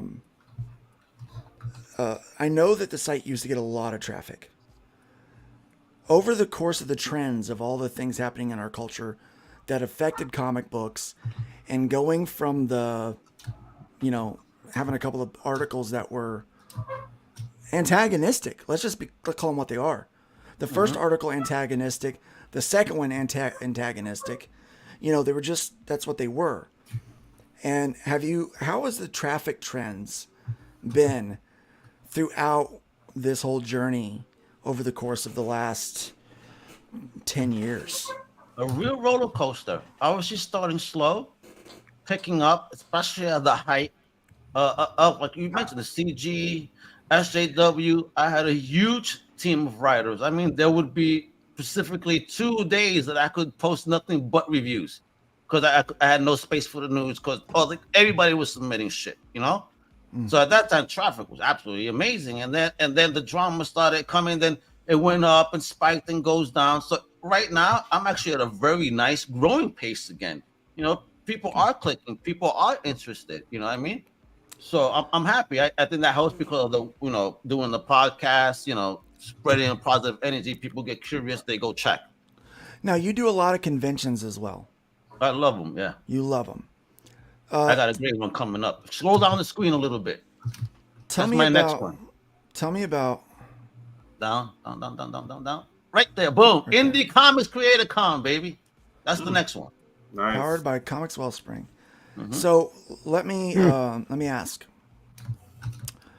I think we've all seen conventions kind of evolve, change a bit. In fact, we had several people that went to Tampa Bay Comic-Con and complained that there wasn't much of a comic book presence there. I was at a convention last year that I was one of like 4 comic book people there, including what you would consider, well, Scout Comics had 2 or 3 people there, and so I'm including them in the mix. And there was no long box booths anywhere. How are you seeing over the course of the last 10, 15 years the shape of these and the face of conventions? How have they changed? Well, I've seen it from 2 ways, as a fan and obviously as press, right? So obviously in my early days, I love going to my hotel shows in New York back in the day. All comic books, all creators before the hoopla with TV and movies. I mean, it was long by after long. 50-cent boxes, quarter boxes. I mean, I came out of a hotel joint one time with Sal Buscema hoax in between issues 200 to 300 for 50 cents a pop. I mean, good times. But of course, media started taking over. Iron Man came out. Shows started changing. So now, unfortunately, the past recent years, I've seen some shows have nothing in regards to comics almost. Like it's a small island of overpriced books of these guys just trying to recoup what they paid for their outrageously overpriced table for that show. Right. And now, at least here in Mass, I'm starting to see a rise of smaller shows that are comic book focused. For example, Wicked Con, very good show, a lot of great creators. Gary Summers always does something very mixed and diverse, so I dig his shows because it's definitely an old school thing. But a lot of comics. The last one I went to, things are happening, and hopefully we'll get back to that smaller show focus. We need that. New York Comic Con, as big as it is, I will salute them for the hell of a artist alley that they have. That I was shocked at how much traffic was on that floor. That goes to show people are there to celebrate the creators. They are. That's good. That's good. Give them more space to shine, though, in my opinion. More space. I'm doing a small convention this weekend. Nick Tockard, former co-host of Nerd Bacon, he was in the chat. Don't know if he's still there or not. But he is hosting a convention in his small town. Oh, cool. And so we're driving. Me and the kids were driving up Saturday morning, and we're going to set up. We're going to sell books until about 7 o'clock in the evening, and then head back. Nick. I'm doing a show this weekend at Macomb Community College in Detroit. It has a lot of comic book guests, both from the corporate comics world and from the indie comics world. It's a great roster of people. Right. So looking forward to that. Yeah. And they have a lot of comic book dealers at that show too.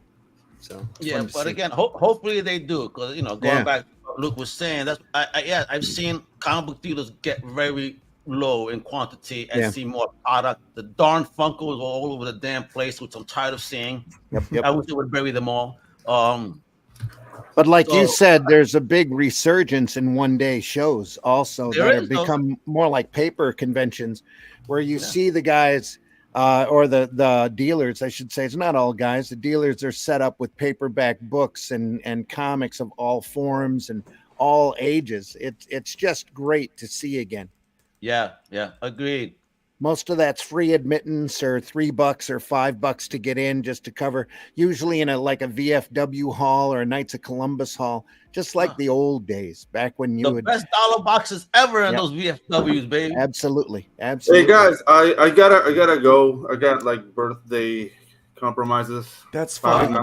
Enjoy the stripper dance. The old man. Happy birthday, guys. Awesome. Happy birthday, man. Yeah. Al, pleasure meeting you. We need to talk, man. Tenemos que hablar, mano. My show, para que sepan, ahí estamos. Eat lots of cake. All right. Take care. You guys. Yeah. And there goes Methuselah. There goes the old man. You're funny. He attended one of those one-day shows in Clawson, Michigan. It was thriving. Look at those. There you go. Yeah. See? Clawson. Yep. Heck yeah. Great fun. His sales sucked, but don't stand behind the table. You gotta when you guys sell. This even goes to independent creators. Please do not be behind the darn table unless you're drawing as an artist. If you're not drawing, you better be in front of that table, pushing your wares and pimping yourself like a cheap whore at 42nd Street in the 1980s. You feel me? People forget how to be they forget salesmanship. They forget those things, don't they?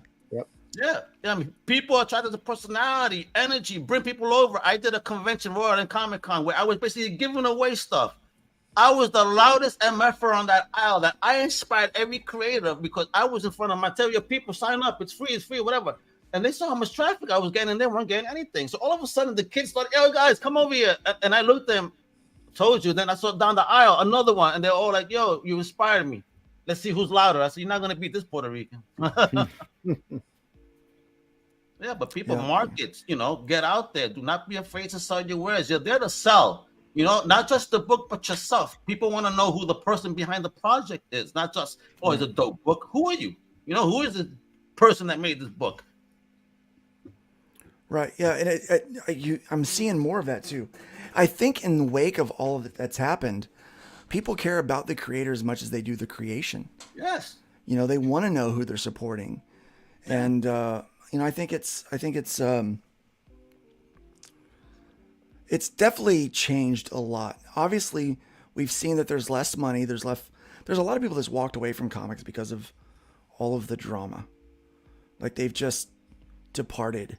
That's what I keep saying. The spite marketing eventually turns to apathy, and people turn their backs and walk away because it's not worth. If it's not entertaining to them in the long run, they're not going to stick around. Yep. So I see you and what you've done with Comic Crusaders as kind of a pillar of what we've been doing. Right now, I mean, there's been this ebb and flow.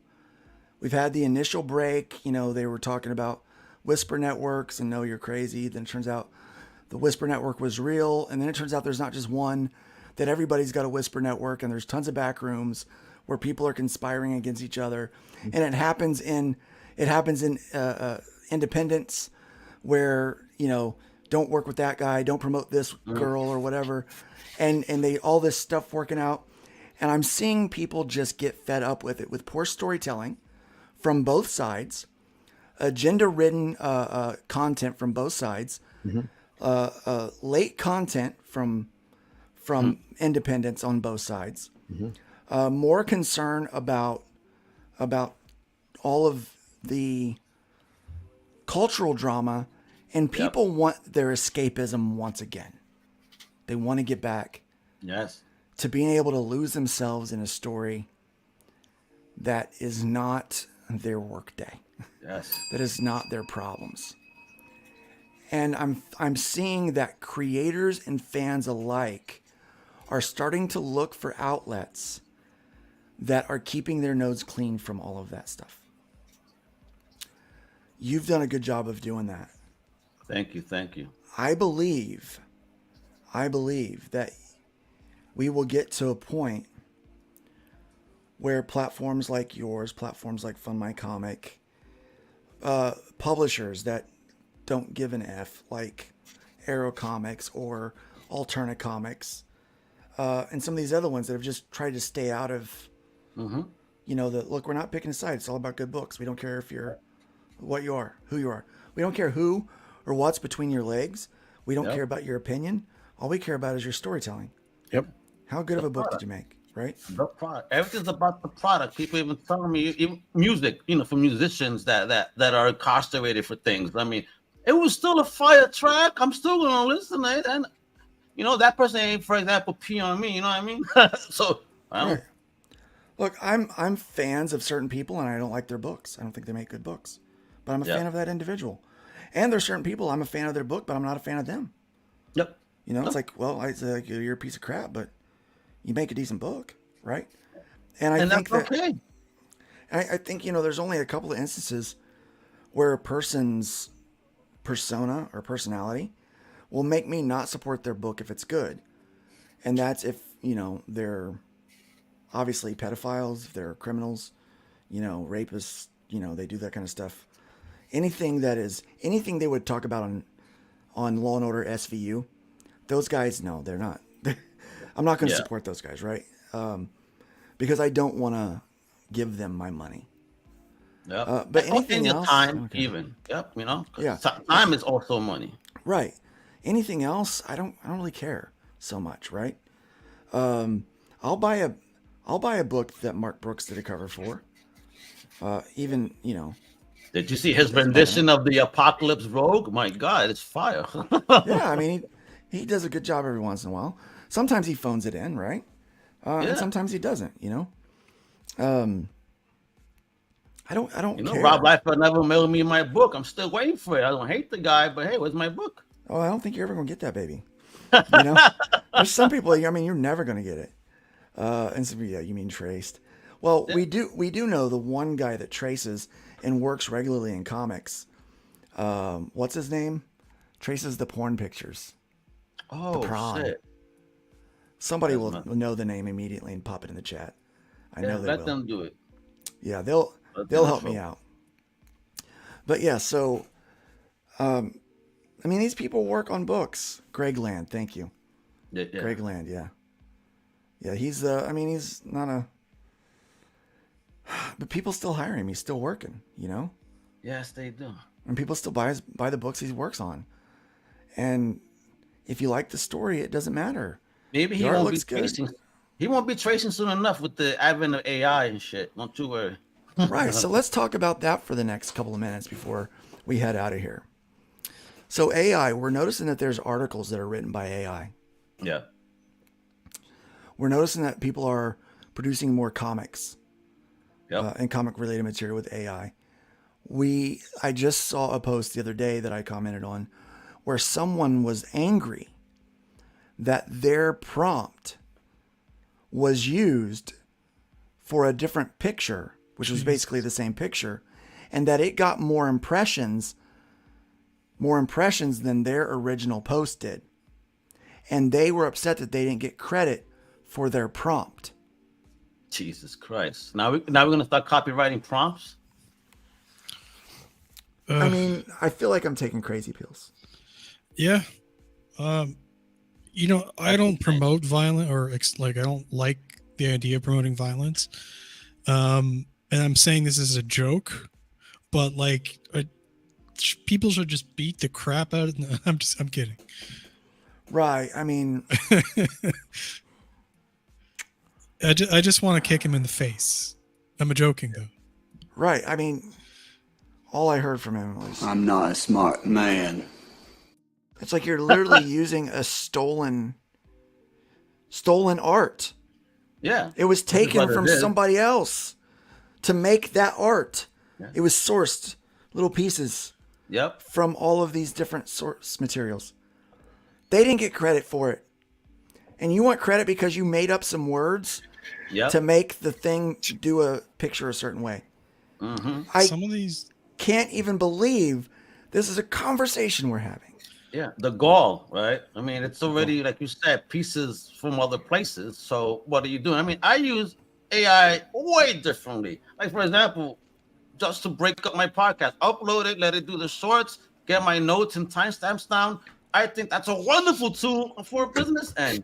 But when you're going out there to basically rip off art, and I hope that, again, the rules get better. I know that Gemini, which is formerly known as Bard, they really do. Like, you cannot be putting shit out there in the style of this, that, the other. You know what I mean? They really do try, but as someone mentioned, it's still being sourced from somewhere. So, right. I mean, how can that get any better? I actually don't have a problem with definitely on the AI comics. That's bullshit. Because have you seen Sora? Soon we're gonna get AI commercials. Have you seen Sora from OpenAI? My God, it's not bad. Legit. It looks legit. I actually don't have a problem with people using 3D assets, especially if they pay for them. You know, free ones is a little lame. I'm actually doing spaceships, and Whiskey's making my assets for me. Okay. He's designed a couple of the ships, but I'm designing the two main fighters, and he's making the assets. That's the project he's been working on. And so that's going to be used to orchestrate these big scenes, you know, and so that I know I've got the perspectives right on all of the ships. Because, you know, I want to make sure all the lines are tight and crisp and everything looks fine. All right. And I also want to do it fast. So let me ask you here, though. You know, it's an asset, but it's a digital asset, a 3D asset in a digital space. Do you think that maybe blockchain should start getting involved so that way you are the originator? That way, like, for example, that guy fighting about the prompt, had that been maybe a prompt that was put in a blockchain, for example, everybody know that he was the original, maybe there's some type of recourse off of there. I don't know, but I don't know even if that's even available or feasible at this time. I mean, let's ask AI. or can you do that with something that is on? It's in a digital space. That's the reason I say it. You know what I mean? Because you never know the way the world is evolving with money and crypto and all this, and the U.S. dollar even, you know, quietly doing crypto, if you will. Yeah. So, how have you seen, or have you seen an impact yet? Do you anticipate an impact on the promotional side of things with AI? I see it from the bigger websites, those that are owned by the larger corporations. Every one of the effing articles is an AI article. If you look at it, go pass it through an AI checker. Go. I dare you. You're going to see that most of them on those bigger websites fail. They don't have humans working. Nobody wants to work for the ads because they're not reporting anything anyway. Everything's clickbait. So, you know, when you start seeing clickbaity stuff, you know, 95% of the time, that is an AI created article. Well, I look, at what point are we going to think that everything's AI? Because everything right now, AI sources so much stuff. They source the entire internet. Oh, yeah. So if it sourced it and you run it through an AI checker, how's it ever going to know what the original was? No, but some AIs are smart enough to detect in language and how things are written. Because when you start using your AI and you log into your particular platform that you use, whatever it may be, all right, because there's, you know, several of them, it starts to know your personality and writing style. So it kind of understands how maybe you or your team, like, writes like you. I do. I could pass it through and it could detect variables in the writing, if you will, that says, okay, a person didn't think of these words format. You feel me? Right. Or you can run it through and they can learn your writing style. Yeah, they learn my writing language. Sure. So they can do it in your voice now. Yeah, when you go to ChatGPT, introduce yourself always. I am so and so. You know, you could, again, I utilize it in a good way. In the artistic way, though, I don't mess with it at all. First, I'm not talented enough, but I also don't think that takes talent to rip off people. So no. So I from a marketing standpoint, though, I think that more people should be utilizing AI. Yes. So we're in the process of I'm in the process of making some marketing plans. And so what I do, I don't like to do that whole tab. That bores the crap out of me. I like to write out my ideas, kind of in prose. And so I write out my ideas, and I say, this is my marketing plan. And then I'll pop that into ChatGPT and I'll say, put this in an outline format for me. And it will, and it takes what I write, what I come up with, puts it in that. So I can copy that, put it into a document that's official for everybody else. So they're not trying to sift through my marketing plan, that I've put together. So it basically is like a copy editor for me, someone that you would pay like a secretary to do some menial work, what the CEOs. So I'm doing what the CEO does, and someone else is doing that work, but I can't pay them. Yeah. I don't have that kind of money. They're going to replace a secretary in essence, for that administrative. I think it's a powerful administrative tool. Let's say it that way. Yes, anything that has to do with data processing, I think AI is there to help us. It's good. What happens is when people try to push off creativity on AI. Yeah. And they try to think what the AI did is as their own. And I'm an artist. No, you're not. Yeah. No, you're not. Yeah, you're not an artist. You're a person that's doing that kind of stuff. That's basically manipulating software to steal other people's product, other people's creation. Really, that's what you're doing. So before we go, we got like look at whiskey storm back there. Yep, those are some ship assets that he created that we're going to use for this comic book with R.J. Williams. Maybe that's what Project Bluebeam is going to be shining in our skies as the ship that's coming to Earth. Right, it looks cool, right? So he designed those. Check that out. And I'll do all of the fun stuff on the sides.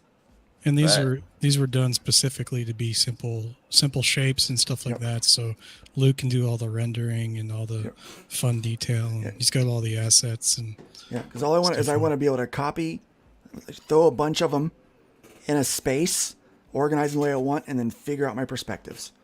Wonderful. Yeah, and that way I can draw that. And I'll honestly, to be really honest, I will trace it. I have no qualm saying that I will trace that. I'm designing the two main ships, the two main fighters.